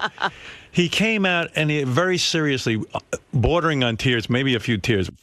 See, I'm sitting there watching this thing and I'm going, okay, he's going to say something serious. Great. He thanked NBC. This fucking NBC shit on him so bad. Think about it. NBC came up with a plan. They said in 5 years, Jay's going to be too old. We're taking Conan and giving him the Tonight Show. They came up with the plan. We don't want to lose Conan. Jay's going to be too old. And they orchestrated Jay moving to 10 o'clock at night. Jay tanked. Conan tanked. They pushed Conan out, and he's on there. I wish I had. JD must surely have this speech. He's got to have this. Yeah, of course. JD, tell me what page it's on. This medication's killing this kid. But I'm glad he's on it. What page is Conan on? I will have it in 10 minutes after this Bruce Springsteen song is done recording. All right, go ahead. Forget it. I'm trying. No, as long as you're all right. Huh? All right. Are you okay? I will have it. I'm fine. No, but maybe you need some help back there. What was with Scott the engineer? He does nothing all morning. No, but get him on there. Give him an assignment. Wait a minute. What time should we start the show? When can you be ready? I got a plan for you. Seriously, I don't want you coming in earlier, but here's what my plan is. This Scott the engineer's got a cush job. No, he doesn't. Listen to me. Yeah, trust me. I know everything that goes on. During the weekend, when stuff comes out, say to him, Scott, here are the clips I need you to pull in the morning. So Howard has it first thing at 6. This is the telethon. This is the this. This is the that. Split the work with him 50-50. That motherfucker's sitting back there picking shit out of his ears. Okay. Why don't you take Fridays off and work on Sunday? Because I start to set up. What? I don't know. I can do that, I guess. Yeah. I don't know. Why don't you do that? Take Friday off. And then also, but sometimes stuff happens Sunday night. Well, yeah, but then, so what you say is, Scott, when you get in at 4:30, Scott gets in supposedly at 4:30. Well, so do I. All right. When you get in, give him half to pull. And why are you pulling all this stuff? Just tell him what you want pulled. That motherfucker's sitting back there right now with that bowling ball head. Okay. Gary, get those two in a meeting today. Do you understand what I'm talking about? Got it. I got it. You got it? Come on, man. Run things back there. Stop with the home theaters. I hope he runs it better than his home theater. Yeah, but run things, Mr. Home Theater. He's running the back office like he runs that home theater into the ground. No, it's my fault. I apologize. It's not your fault. Yeah, it is. Scott's sitting back there. Get this guy working again. Do me a favor. I'm putting you in charge of Scott. You're his boss now. I'm not with you. I'm Look not at me. Scott's boss. You are Scott's boss. You're in charge because Scott needs motivation. And if you come to me and tell me Scott can't do it, fire him. You have the power to fire him. I'm not firing. Did you hear what I said? I hear you. If he doesn't get it done, fire him. Because I'm going to blame you if it's not in here. So you're Scott's boss. And you have the power to fire him. If he can't get his work done, fire him. Now go back and take more pills. You want me to take more pills? Or you want me to get Conan's statement? Do everything. Take pills while you fixed Ronnie. Now fix Scott. You're my go-to guy. Let me just worry one thing at a time, okay? No. Multitask. I am multitasking. And give Scott some work to do. I'm going to pause to Haiti, and then I'm going to pull to Conan, and then I'll give you to Conan. Stick with Haiti. Stick with Haiti. Yeah. You don't want Conan's statement. Well, it's too late. I've already discussed it. In other words, the moment has passed. You can always go back. All right. Well, I'll keep going back. I'll spend the whole show. The first hour of the show will be all the things that I'm going to get to later. Now I have the sound. Yeah. To go with what I said before. I know. I'm sorry. My moment is here. That's it. I'm not a stand-up comedian. I don't repeat things. No, that's what these stand-ups do. They go around the country repeating the same stupid show. What do you have prepared at this point? What should we Heidi be talking about? Heidi Montauk? I'm sorry. The Haiti thing happened on Friday night. And right. So what happens all weekend? Montag happen? That should have been in the can already. You say to Scott, get in at 4:30 and pull the clips. Okay. I will start coming in on weekends now. No. You're not listening to me. I am listening to you. When was the telethon? Friday night. All right, Friday night. So here's what you do. You say, Scott, come Monday morning at 4:30. Howard's going to want this at 6 a.m. You do the telethon. I'm going to do Conan and Leno. In fact, don't even tell him what you're going to do. Just tell him what he's got to do. You wouldn't even need to come in early. Okay. Get this working. I know what goes on back there. You're Scott's boss, and I'm not bullshitting you. All right. If you tell me something's not here because Scott couldn't do it, then fire Scott. I'm done with him. If you give me the word, you're my eyes and ears on this guy. I need somebody tough running things, and you've proven to me you're tough when you fired Ronnie. I didn't fire Ronnie. You did a great job. Canceled the show. You're fucking right, you did. You're my go-to guy. I'm afraid you may disappear if you start messing with Scott. Listen to me. He'll put you down, take you out. Get Evan on me. You are Scott's boss, and I'm not joking about this. Okay. Feel the power, brother. All right. Running through your veins. You now have control of some man's fate. Now you know how I feel. Okay. No more sitting around with these guys. You're now middle management. All right. Tim is not Scott's boss. You are. I'm taking it away from Tim, and I'm giving you control over Scott. Okay. Gary can't handle this guy. Right. And you tell him what you need done. And if it's not in here, you fire him. Okay. Take away his livelihood. I mean it. This ain't a charity I'm running. No, I know. This is our last year here. It's time to fucking buckle down. I'm not going to waste Sirius's money giving anybody a paycheck if they can't help. And I don't want you working extra hours. And I see the tears in your eyes. I know this is a tough thing for you. There's no tears. You're going to cry? Go ahead. With real responsibility comes tears. The only reason I would cry is because I don't have what you want when you want it. No, it's not your fault. It is my You're not organized. That's all. I'm organized to a point. I'm just. Yeah, that's called not being organized. But either you're organized or you're not. I prioritize is more. Today you're a man. Now you got people helping you. Scott's your main guy. And believe me, if you've got a busy weekend where there's tons of clips, turn to those two geniuses, Sal and Richard, and say, Sal and Richard, you got equipment. Help me out here. Okay. And if they don't help you, fire them too. But you're not their boss. You're Scott's boss. Okay. You know how tough it is for you to put together a sentence? That's how tough I want you to be on Scott. Go ahead, man. Enjoy your responsibility. And this is a promotion. Don't you think that's a little too much pressure for him? Is he going to have to Am I take getting more money with this promotion? No. It's just a title. Okay, okay. But you is know this what? going I'm to be gonna the kind of pressure that causes him to break down again? Are you going to break down from this? Just up your meds. I'm going to break down. And you know what? Tell Gary to get off his dumb bar stool and help you out. Say, Gary, I'm overwhelmed here. I've got 65,000 clips to pull by 6 in the morning. That motherfucker's there sitting with the Jet game. Then he's into the Vikings. He's up till 10:20 at night. Howard. That motherfucker. What do you want? Never in a second did JD ever tell me in any way. Right, but they can't you see he's overwhelmed? That he was in distress or overwhelmed, and quite honestly, up until he started coming in at 4, he was always ready. So I want you to. He has to come to me and say, "I'm having an issue." JD's job is most important.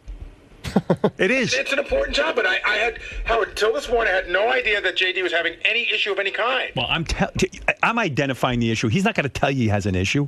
And what you're saying? You're putting too much on him.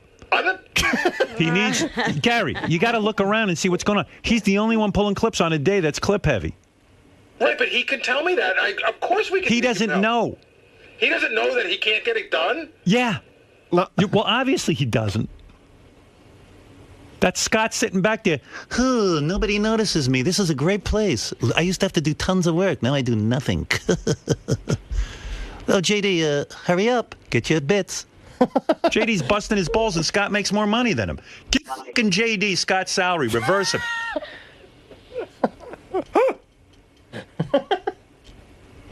I'm not kidding. Give this kid give him power. I didn't realize it would be so clip heavy. That's the issue. All right. Like You didn't realize. over the weekend, I look up websites and stuff to see if anything interesting happened. Remember I told you to pull something this morning? Give it over to Scott. Well, that's on my DVR. I can handle. All right, then give somebody else. But I thought that other was thing. more that I could wait on that. Don't listen. Instead of this Hades stuff. You're good. You're my good worker. I don't want to burn you out. You're not burning me out, but I want you to assign things to people. I told you Scott now works for you. Give him heap some work on this. But there's also with me assigning stuff to people, like I'm not comfortable. And by the way, Scott has an intern. Give you the intern. Do you need an intern? No, I don't. I'll take Scott's intern away from him. I don't They sit back there and talk. I don't need an intern. The way I have stuff set up. Tell me what you need. Just I need you to calm down and let I'm me pull calm. this stuff. All right, go ahead. Get back to work. Thank you. And use these resources I've just given you. And if they can't handle it, fire them. There are plenty of resources, but with I'm just not comfortable with giving other people stuff that I have to do. All right. Okay. All right. We'll get in other comfortable words, with you it. can't delegate? Delegate, but Gary, help him. Gary's delegate. Delegate. See? He knows how to delegate. Look at him. He's sitting there eating. I'm not eating. Command Central. I'm not eating. right. There's not a stick of food near me. You're insane. You see what he does? He stares at the wall the whole show. Actually talking. Richard's been talking. Camera just caught him staring at the wall. He's telling me his weekend story, so I keep listening to him, and then you keep talking about me. Right. Those weekend stories. Yeah. Everyone's having a great time, but you. Get them working, JD. You're my only salvation. And if Gary can't help you, fire him. Just come to me and I'll fire Gary. Okay. All right? But fire Scott on your own. You don't even have to wait for my approval. One day you walk in and Scott won't be here. Well, fine. JD I don't can just care. say, I fired him. Gary's on the computer with the solitaire. Did you win any? Did you get it? Did you go all the way through yet? Oh my God! Help JD. He's overwhelmed, dude. All right, JD, get back there and show me you got management style. Don't crack from the pressure either. I'm not cracking. I'm cracking not from that pressure, but the pressure of getting all this stuff ready. All right, thank you. JD, hold on 1 second. Talk to me while I work. Let's go. So you're a little overwhelmed? Not overwhelmed. It's just, you know, all this stuff comes up, and you know, I don't know. What are you gonna have Scott do for you? I don't know. I have to delegate this authority, so he'll just help, I guess. I don't know. I'll figure something out. Do you think you should go talk to him and figure this out? Not right now, because I have this to do. Later. It's too late. How do you think Scott feels about having an intern? I'm sure he loves it. You should go yell at Howard for taking up your time when you could have been editing. Go in there, JD. Scott, Howard seems to think that you don't have a lot to do nowadays. That's his opinion. It's not true? No, of course it's not true. I'm responsible for the studio setup and the news and making sure that this show gets recorded. And granted, my responsibilities have changed over the years, but I still do work. So now you have extra responsibilities. Yes. How are you going to handle this? I'll do whatever they got to tell me to do. I get paid, so I work for people. I don't have my own business. I'm not the boss. They tell me to do something, I got to do it. So if I'm not happy with that, I'm free to leave. You're going to do whatever JD tells you to do. I guess right? I got to do it. That's what they said. So. All right, man. What could I do? Rosaria, you're on the air. Yeah, I can't even be mad at you. The last 10 minutes is going to make me laugh hysterically all day. I love when you rip everybody. Listen, let me tell you something. I got a staff here. Half of them sit around and stare at the wall. I'm looking for clips. And no one says, JD, can I help you? No. He sits back there and he goes, he's like he just swallowed a bird and he's a cat. He sits there and he goes, oh, I got away with doing nothing today. The only one unscathed just now was Benji. No, Benji's all right. I can't fire everyone. Doing his job. I can't fire everybody. But listen, I do have one. What has Scott been working on all morning? I don't know. What has he been working on? Oh, I was doing best of. No, you weren't. I was producing a bit. No, you weren't. I was talking to my intern. Okay. That's what I thought. What have you been working on all morning, Scott? No sense in helping out. What are you working on all morning? You got a new boss now, and it's JD. I see. And I'm not kidding. Whatever you want. What did you work on all this morning? From 4:30 on? It's a Prince song. I pulled the news. I got the studio together. What news did you pull? Whatever the news that I got to get together from Robin. How did you do that? At 4:30 in the morning you did that? Well, I didn't. Robin wasn't even here. I didn't get news. I got news. I download stuff to give her later. You download stuff. So you were working. I was working. Of course I was working. I'm always working. I don't know. You look a little relaxed. Very relaxed. I like you better when you smoked and you were fat. What is that walk he has? He always walks. JD's usually so competent that he gets it right. No, it's not about competent. He's doing 50 times the work all you guys are doing. I just made a request to Tim, so when I'll get on it. All right, good. All right, that's the attitude I like. No problem. All right. But did you see that walk? It's like... It's the walk of shame. The shame? Yeah, he's bent over. He's a beaten man. No, I'm not. He took a beating all weekend from the wife, and now he's in here getting beaten over there. Just do me a favor, when you crack, do it at home. Don't do it here. Everything's fine. There's no problem. How was your weekend? Great. Except for the game. You and your wife have fun? We always have fun. Good, all right. Life's a ball. Scott went from looking like a cancer patient to an AIDS patient. He lost a shitload of weight. Looking great. Yeah. I feel good. Well, I like you. Thank you. I played this game with Beth at night. We played up until 11 o'clock last night. That's why I'm so tired. What? You name two people, and you have to name who would you if you had to like fuck one of them. Who would you fuck? Uh-huh.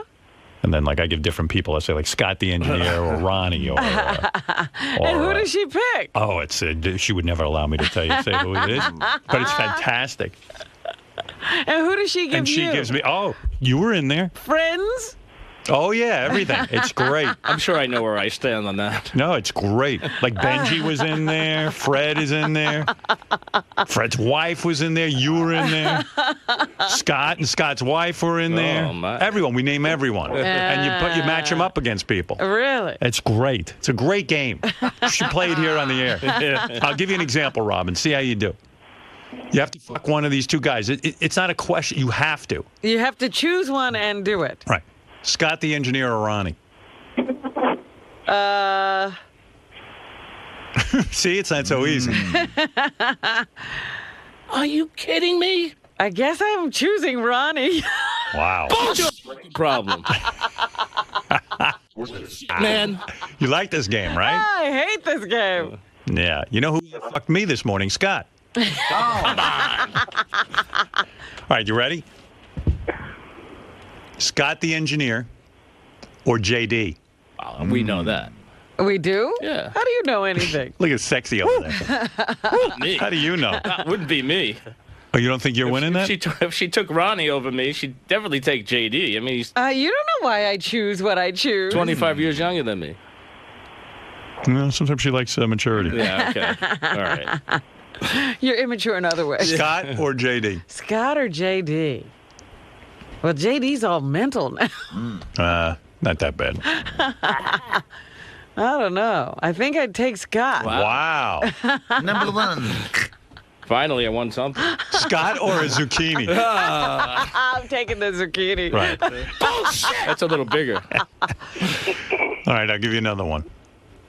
You ready? Okay. Medicated Pete or Captain Jenks?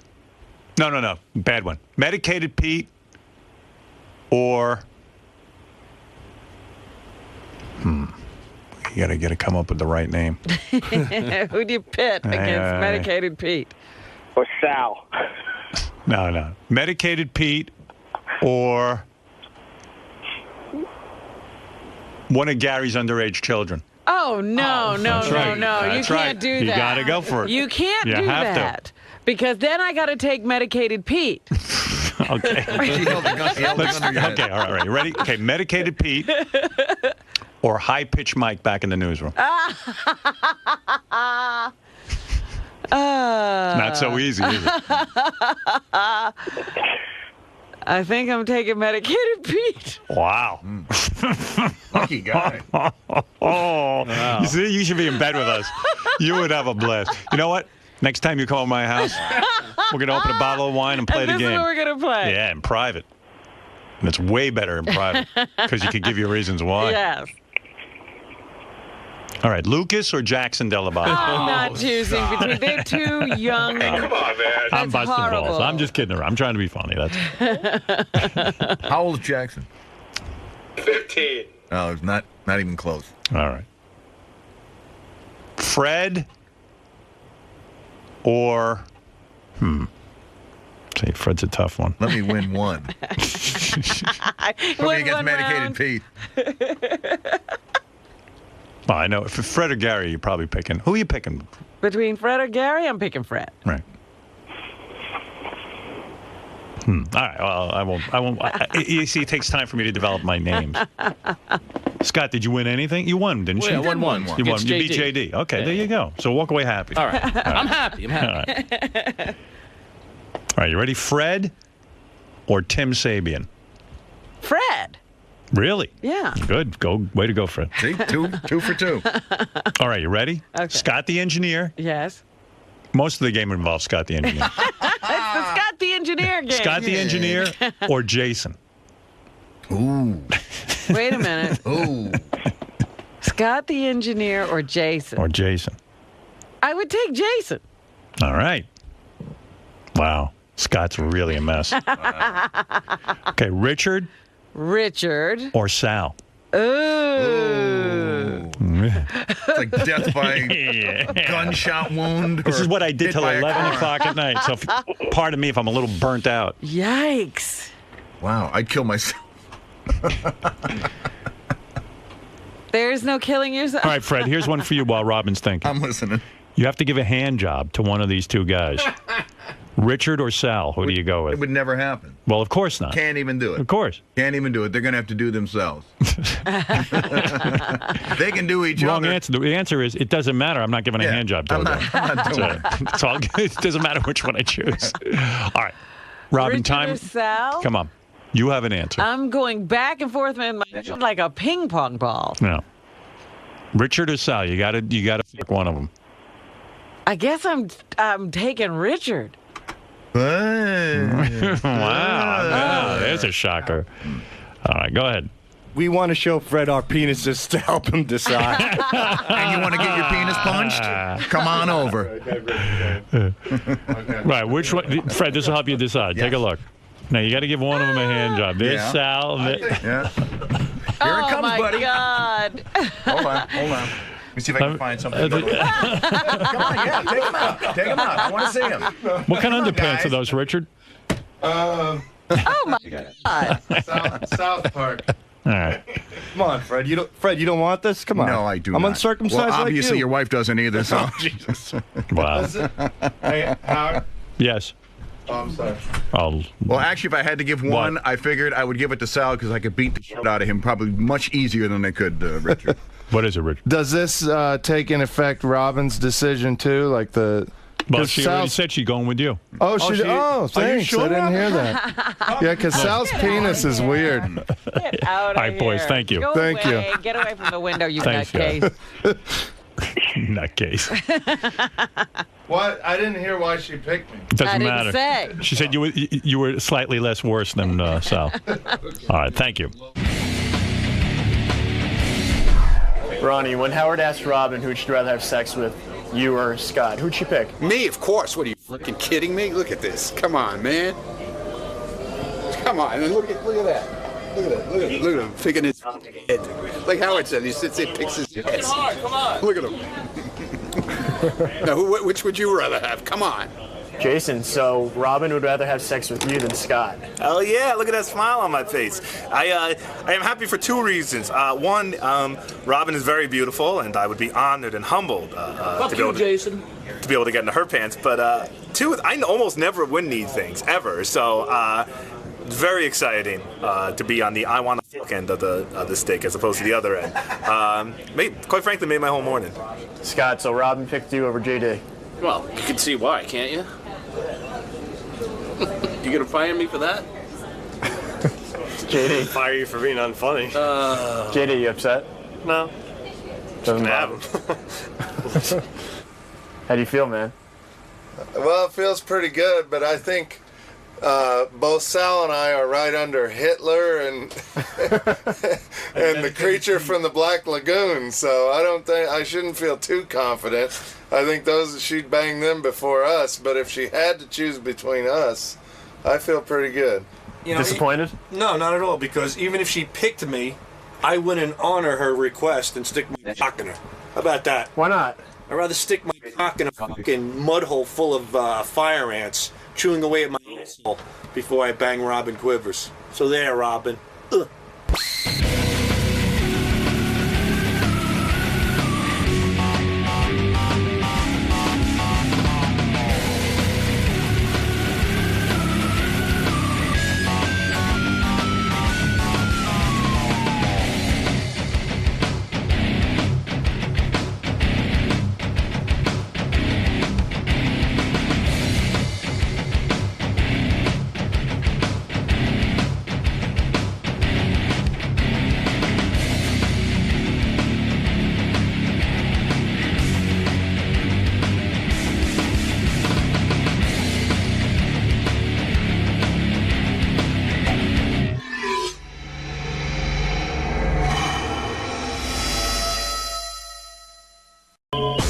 Heard rumors that Tim and Scott the engineer were yelling at each other in the hall yesterday. Really? Yeah, I don't know anything about it. That's all the only report I got. What are they be yelling about? I was actually tuning into Howard 100 News to hear if there was any updates. The guys in the office were dying to know what it's about because they said I wasn't here, but when I got back, they all told me there was some loud yelling going on. How come Scott's always yelling?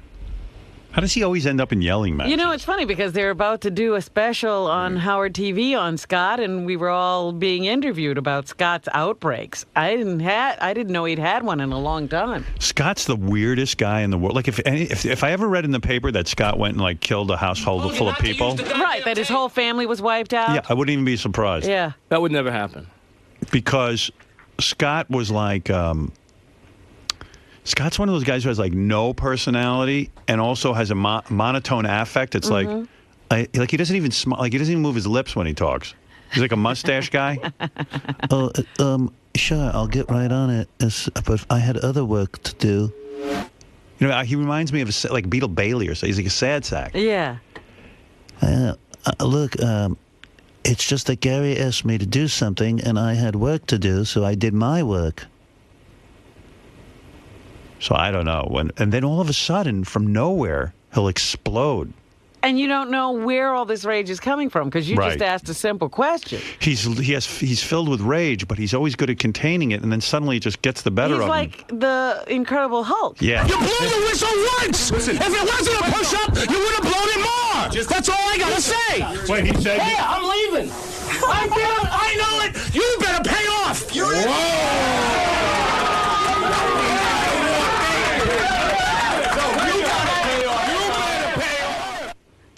He's like Wolfman.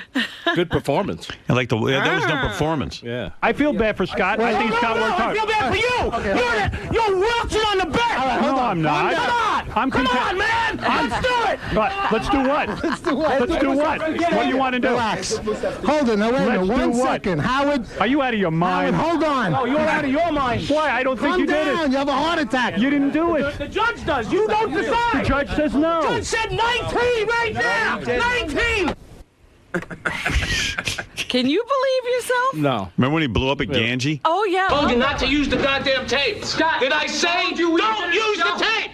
I told you. Get out of my way. I told you. Get out of my way. I would have never let you come if I knew you were going to use the tape. No way, Ganji. Now stay out of my face. Scott, I told you. Get out of my face. Out of here. Get the camera out of here. Scott, you. Out of here! Now! Scott, Come on! turn it off. Get out! Kyle. Oh, I must have been possessed. And you know what's so weird? He was upset that the guys came down and videotaped him at his gym working out. Is that what it was? Well, That was the whole big dumb tape. No, he was with right, that rat dude. They came down and they said they weren't going to show it to anybody until the push-ups were done, and then they put it in as part of the piece. But they went ahead and showed it to you.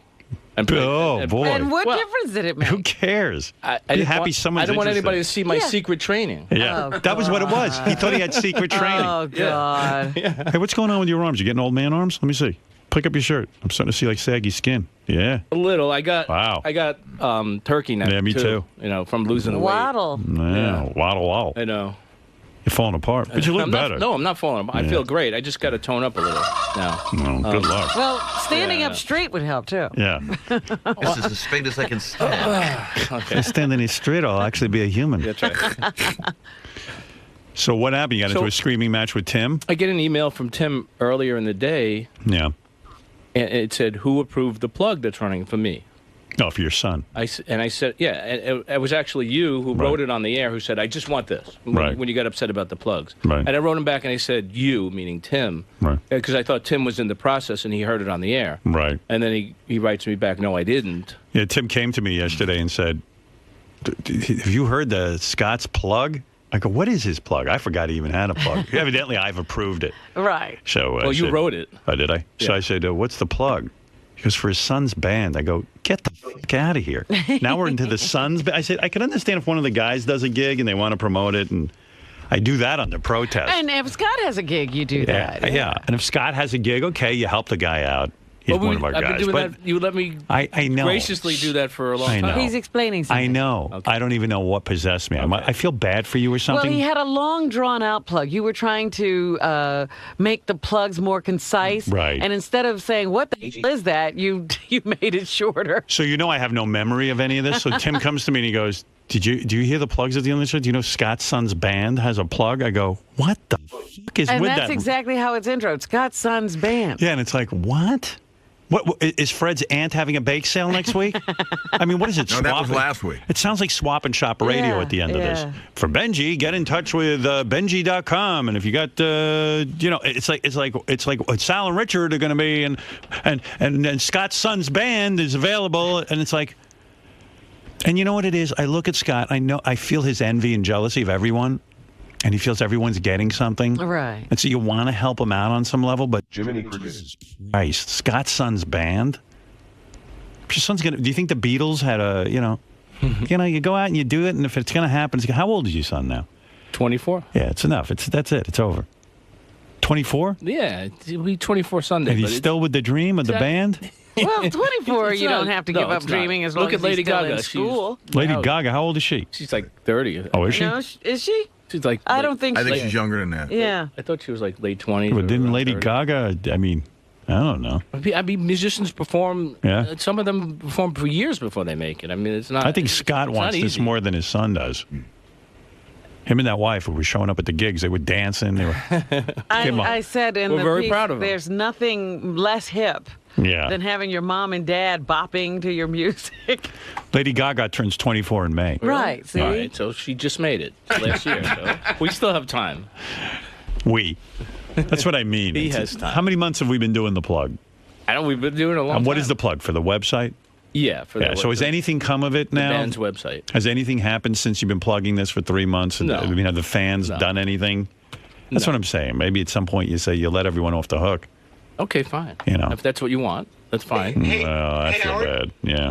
I'm a bit of a pushover when it comes to that. Well, yeah, Scott, you're saying you should let people off the hook, and Scott says, well, if you want to take it off, then take it off. Well, he's not letting in charge. him off the hook. No, I'm not. You're not letting him off the hook. I said, what do you mean I'm not? I said, fine. Didn't you used to plug that son's band every day on K-Rock and nothing even happened? And that was terrestrial radio. We did that, yeah. Yeah. I mean, at what point are we going to say, okay, it's over?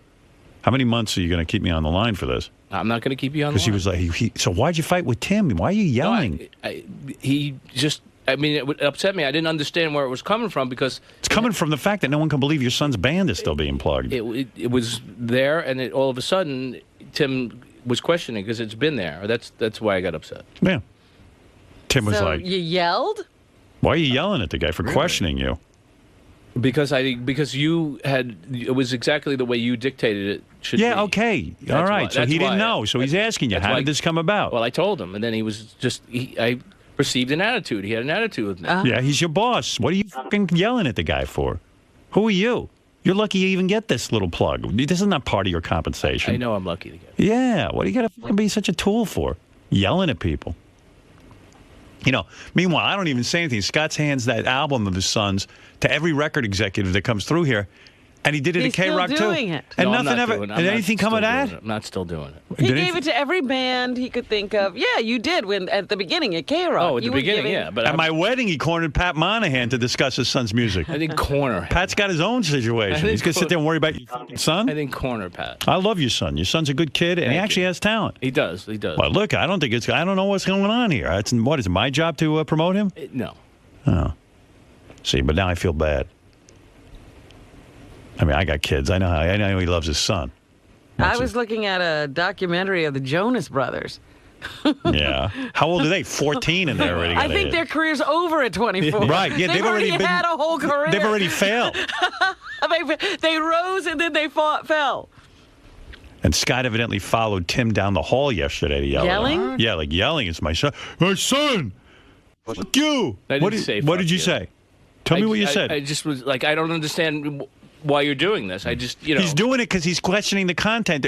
At the end of the show, it sounds like a 20-minute infomercial. No, sounds like one of Gilbert Gottfried's commercials. Well, the one that I run, it runs 5 seconds. Well, we're talking about the whole laundry list. There is a laundry list. It gets very long with everyone's. And it was cut Benji, down. what is Benji's plug? I don't even know what it is. His is ridiculous. I know. And then Ronnie's got Rick's Cabaret, and then he's appearing. I mean, after everyone goes, and then all of a sudden you hear Scott's son's band, and it's like, wow, what is this, Swap and Shop?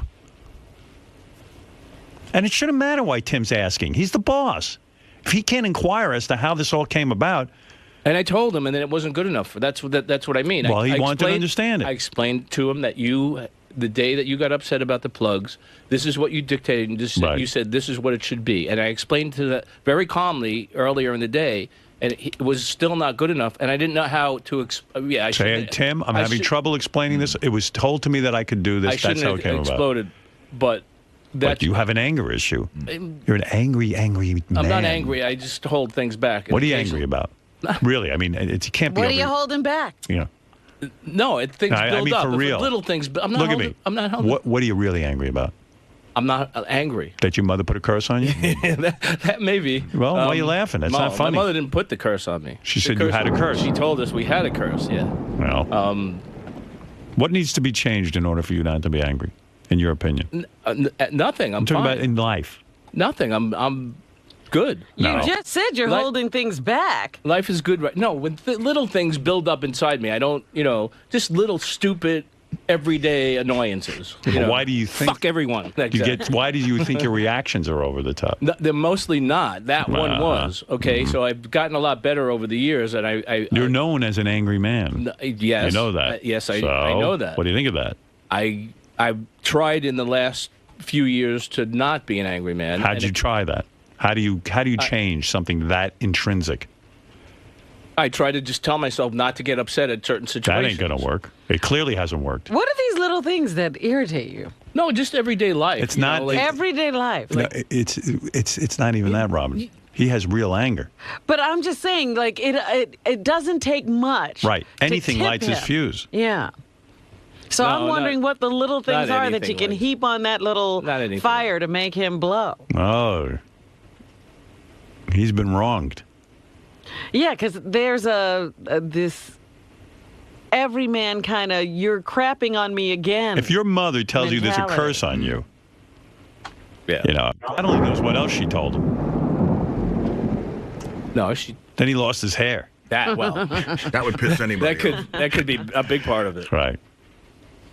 But you can't go around yelling at Tim, my friend. I took That's care grounds of it. for getting rid of you. I sent him an email. Everyone's looking for a reason. Oh, you took care of it with an email? Well, after yelling at him in the hall. I didn't see him, so I. What'd you say in the email? I just said sorry about the confusion. I don't want to.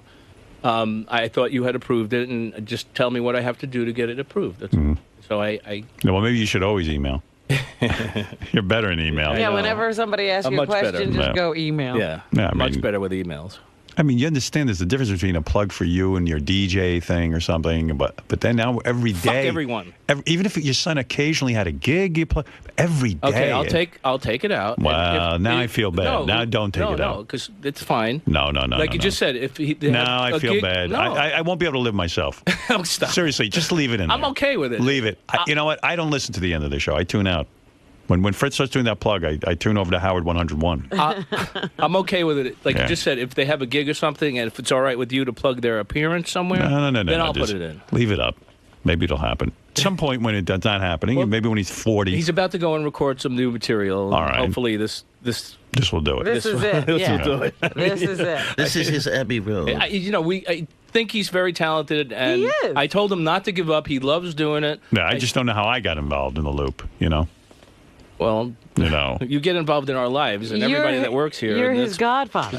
Like the end of CBS News, or you never hear Katie Couric go, Katie and my Couric son and the rest of the crew aren't getting plugs. My engineer's son will be appearing at so-and-so, and also if you want to get on his website. You know what I mean? People do take advantage of me because they know I'm a nice guy. There's something Jay Leno could steal from the show, too. Okay. All right. Thank you, Scott. What?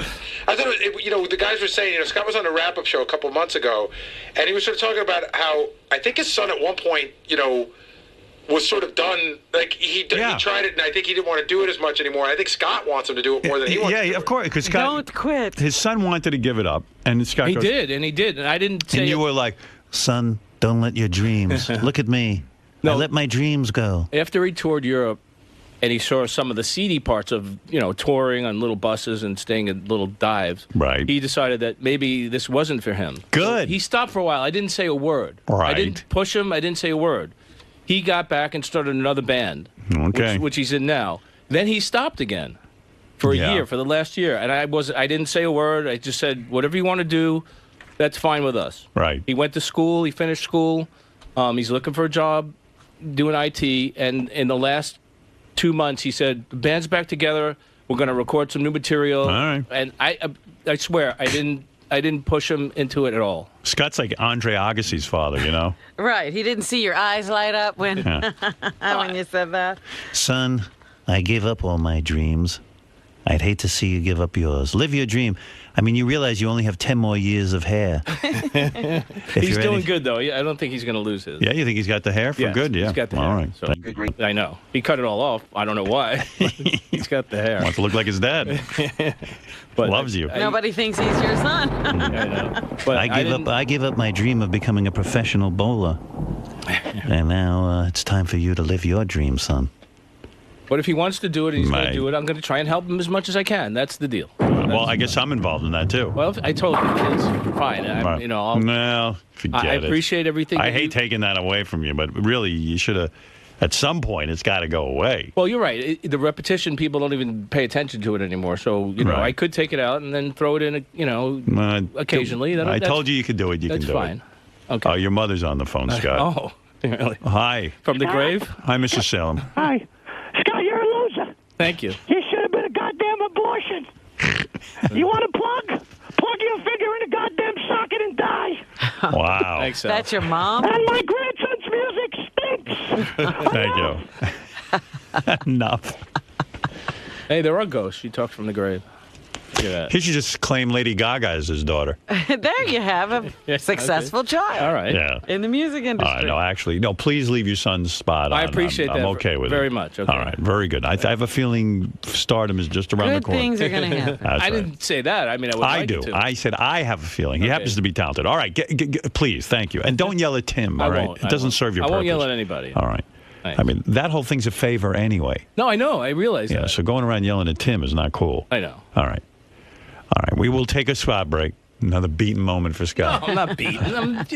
I work for you. I work for Tim. It was wrong of me to I don't yell. have a crystal ball, but I'll make this prediction. I see big things for that band in 2075. Thank you. That's his year. All right, thank you. All right. All right, there he is. Scott the engineer trying just to help his kid out. I hope he makes it before Scott dies. Don't say Me too. 2075. Me too. Scott, so what's going to happen with this plug? Are you gonna take it off? I might take it off occasionally just so it sounds fresher when I put it back in. He said it's okay to run it, but I don't want to take advantage of him, so I'll take it out and put it back, and Yeah, he said not to take it off because now he feels bad. Right.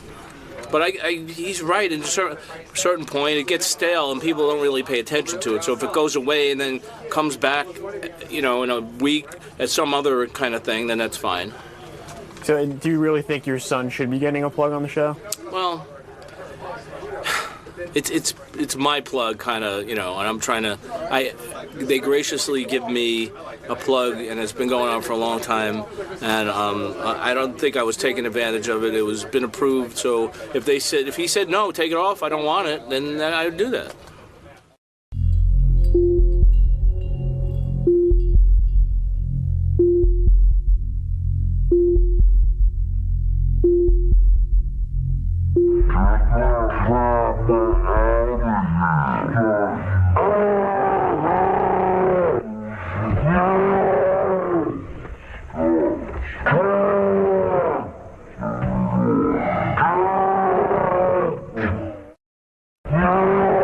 Prick to the people in our audience. These What does people. he do to the people in the audience? I want to tell the guys something. The wrap-up show, and to all the guys who are on our channels, these are our fans, and they all want to be like Junior Howard Stern, and they think being me means like, yelling at people and being disrespectful and like telling women to shut the fuck up. Oh, really? Like But she there was was this nice. insulting me. No, she wasn't. There was a nice lady. No. Okay. There was a nice lady No. who called in yesterday, and JD's coming on all tough with her. And like when I'm not there to straighten him out, Yeah, to temper it. It just comes off really gross. It's like, dude, you don't have to beat up everyone in the everyone like Ronnie. He's like, fuck you, Right. and you're JD, fuck you. Everyone's fuck you. Well, she said I wasn't like interesting or whatever, so I was trying to be interesting, I guess. I'm sorry. Well, you're trying too hard to be interesting. Just be you. Don't be. I was trying. I see you in the halls. You're not a hard. You're a nice guy. He is a nasty guy. Yeah. I mean, basically, his personality is kind of nasty. Oh, he's obnoxious. He's a vomit. I mean, really, you have no rep. And then he's taking it out on now the... he's walking out. What the hell is wrong with you? He's walking out because he knows I'm right. He didn't dismiss you yet. Okay. It's like Sal too, It's another one. Everyone's a big shot when they get on that wrap-up show. They're going to take over and I'm be not you. a big shot. Everybody's Howard Jr. And it comes off really poorly. Well, I'm embarrassed to listen to you guys sometimes. And not like John Hine. John Hine's like real respectful, and Gary, and Sorry. The woman was like a nice woman. She was a super fan. And She wasn't nice. I didn't feel she was being nice. At the time, I wasn't. I wish I had tape from yesterday's wrap-up show. Yeah. Maybe I'll find it real quick. Get that for us. We could probably have it for you in about 4 or 5 minutes. Okay, thanks, Gary. Great. All right. Thank you, JD. All right, thank you a lot. Come back in 4 or 5 minutes. It was a big show. Like the woman's like, hi, guys. Hi, JD. Hi. Shut the fuck up, you fucking cunt. No. It wasn't like, no. She says, why is JD on here? The wrap-up show has jumped the shark when JD's on. And I was like, what the fuck? So what? Okay. So, kind of has with you. No. Well, okay. All right. That's fine. I won't go on. Oh, man. I don't care. What is that? I don't know. He's on something, too. Laughing like a loon. You're not laughing. All right. Thank you, JD. He's hitting the pipe. Go to Gary Preview page 2 on the left-hand side in light blue. And JD, you should come in for this. So this is sort of telescope down, but this is JD Yeah, talking. I was driving in my car, and I'm listening to the wrap-up show, and I'm listening to JD. This woman was just such a nice listener and everything, and you're just being such a prick to her. And I know you think you're funny. You're not nice if you come on and immediately say someone is bringing down the annoying or whatever. She was just giving an opinion. Yeah, listen to this. Let's go to Mary in Morristown. Hey, Mary, welcome to the wrap-up show. Oh, hi, John and everybody. I think your show kind of jumped the shark a little bit there with JD. How so? Why? Well, because he never says anything. You can't get a comment, or he's supposed to add some kind of input to the show, and he just doesn't say anything. I talk when I have something to say. What the fuck? What the? And well, you know what? I had a song for JD. They should change it to that Hawaiian, that Meli Kanika. I'm so glad you had something to say and not me. Wow. Well, anyway, I'm related to the playmate. I'm very nervous. I'm really glad that woman. That's a good song for Jay. Mulika Hake High. Music. I thought that was funny. Oh, okay. All right. Is the thing to say. How's it go, Robin? Melikilikimaka is the thing to say. Yeah, maybe you'll go down to Hawaii, visit your mom. Hawaiian Christmas Day. You got to get Hawaii. Like, you know that, like, do do do do. Right. Do do do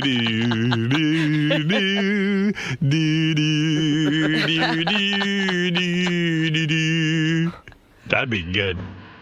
Ha-oi. Ha-oi.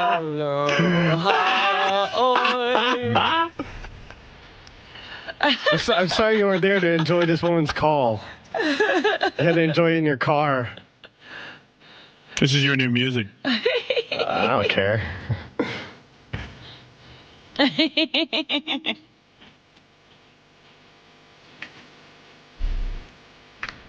Have dancers behind him with grass skirts. The ladies and the grass skirts. And who Artie's infatuated with. She's my cousin. But I don't want to mention her name on the air or mine. That's my maiden name. And I'm sending Art. Do you know who I'm cares? No, we have no idea what you're talking about. We have a the Playmate. We have a Playmate a week on that Artie's in love with. Oh, right. Her first name's Carmela. Oh, yeah, I know who you're talking She's about. my cousin. Oh, I wrote a lot of material for Artie. Maybe you were right yelling at her. She is kind of boring. I told you. All right, get out of here. But at the end, Howard, if you give it 30 more seconds, he tells her to die. Right. A song called Don't Snort Heroin, and I wanted to sing it to him if he was listening. But he's not, Mary. But you should definitely call back when he is. Kill yourself instead. Oh, JD. There's some chemistry She was there. a nice hey, lady. Can I tell you something? I don't know. You rubbed me the wrong way, but now it doesn't. Would you rather have this be your theme song? Dude, I don't care. You need Hawaiian music. I'm just glad I was vindicated from the call. That's all that matters. Stay here and listen to your music. Stand there and laugh at your music.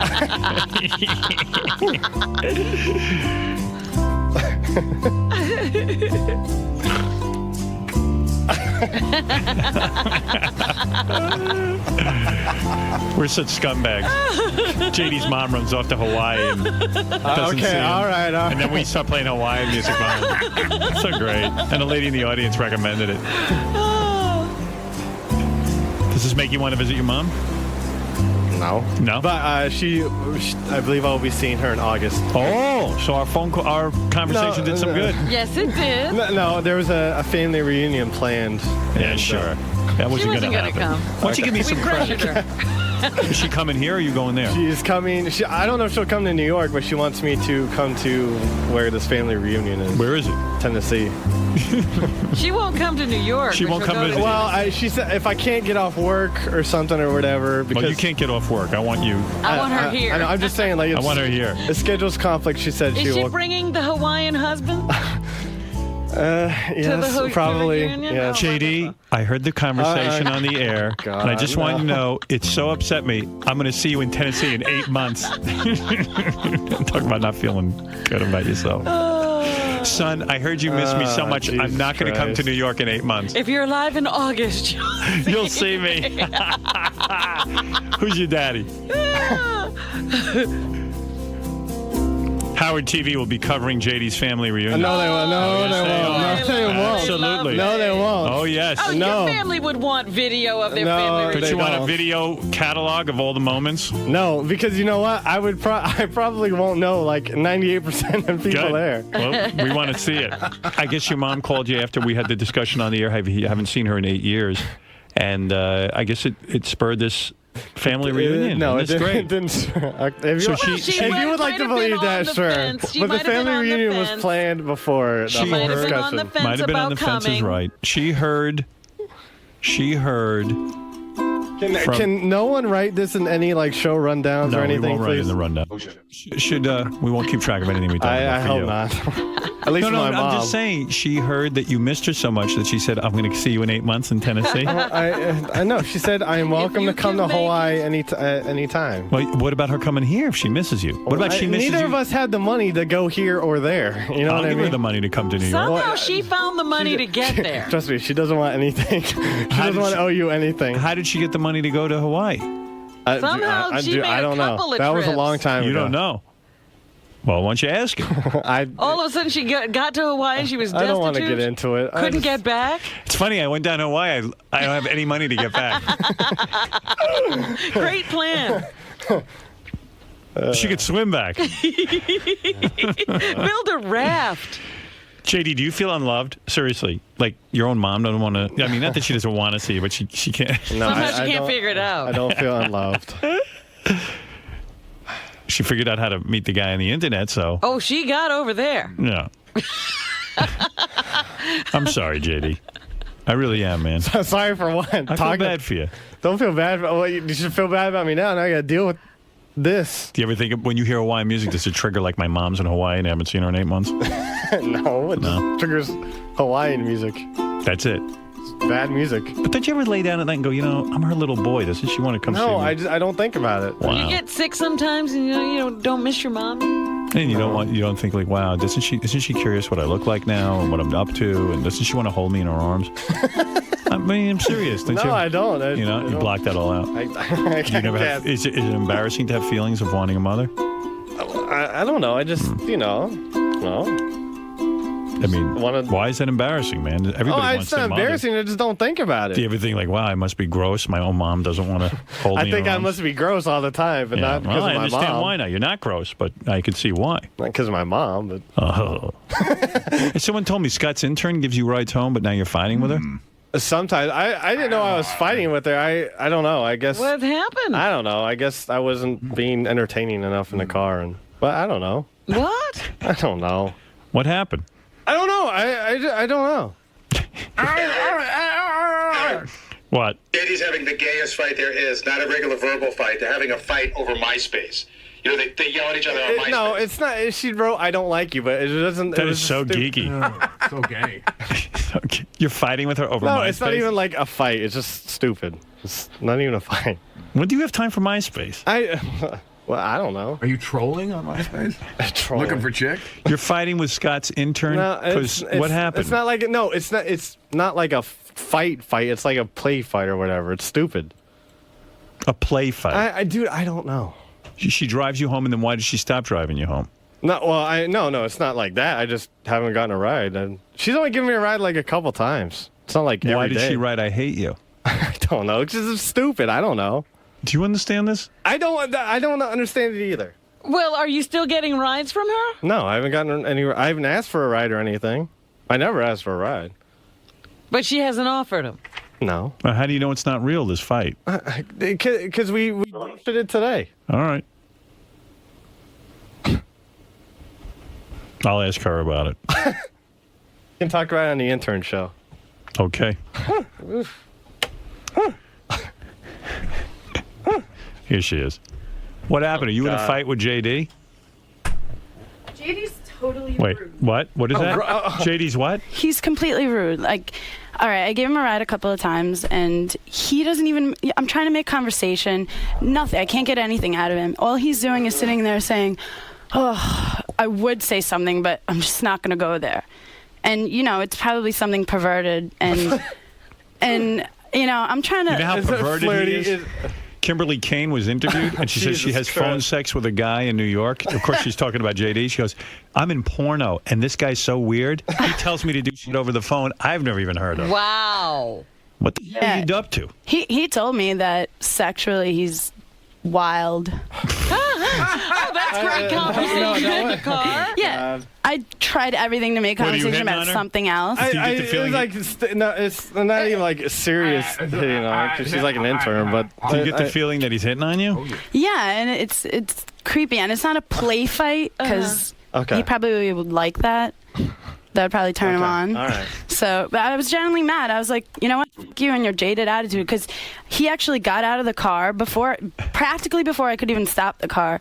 And he didn't even say thank you. He just slams the door. And this happened like 3 times. He didn't say thank you. He's angry his mom won't visit him. I kept waiting. I'm like, is he going to say thank you once? You know, and it never happened. You understand what's going on with him.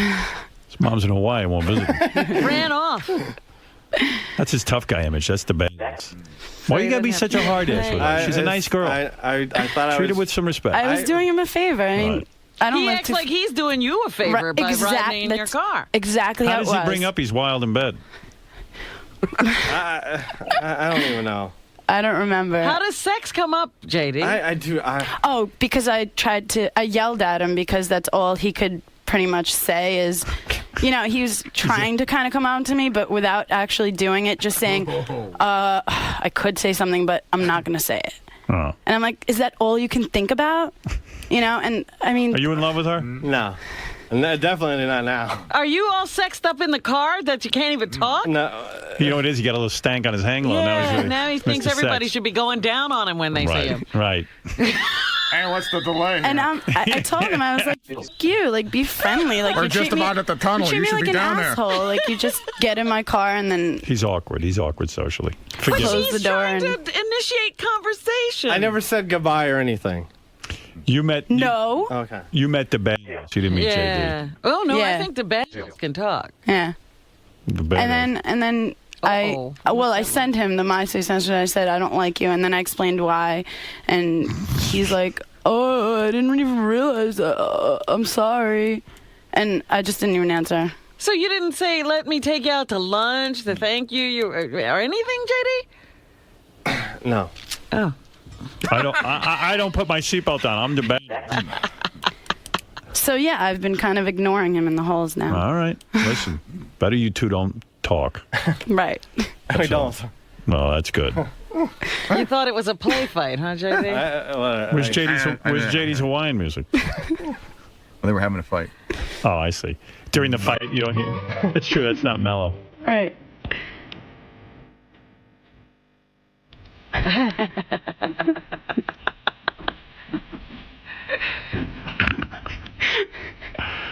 All right, you two lovebirds.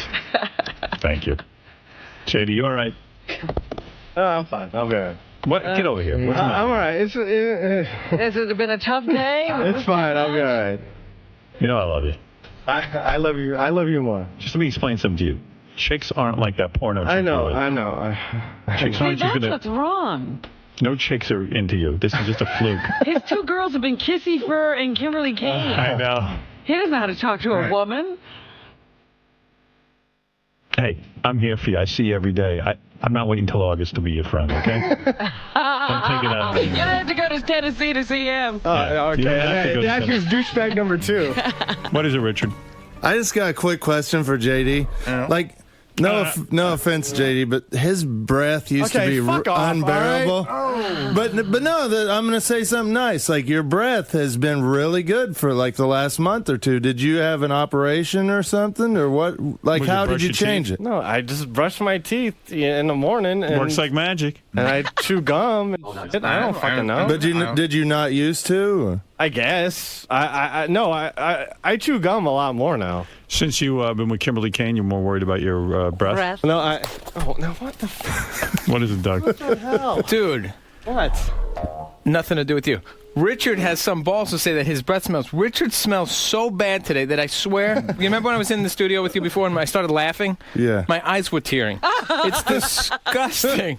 It is vile. But I've been chewing gum. My breath isn't that bad. Oh, dude, but I'd rather have bad breath than body odor. Oh, he just stinks all over? Oh, All right, God, listen, it's awful. JD, thank there you go, JD. Good luck. And stick to your job and you'll get it. I am sticking to my job. Start learning how to talk to girls who aren't in the porn industry. And be nice to listeners. Okay. All right. Don't worry, I won't do the wrap-up show. And keep up with that brushing. I'm keeping up. Don't worry. I'm very respectful of everyone now. I'm thinking of everyone else.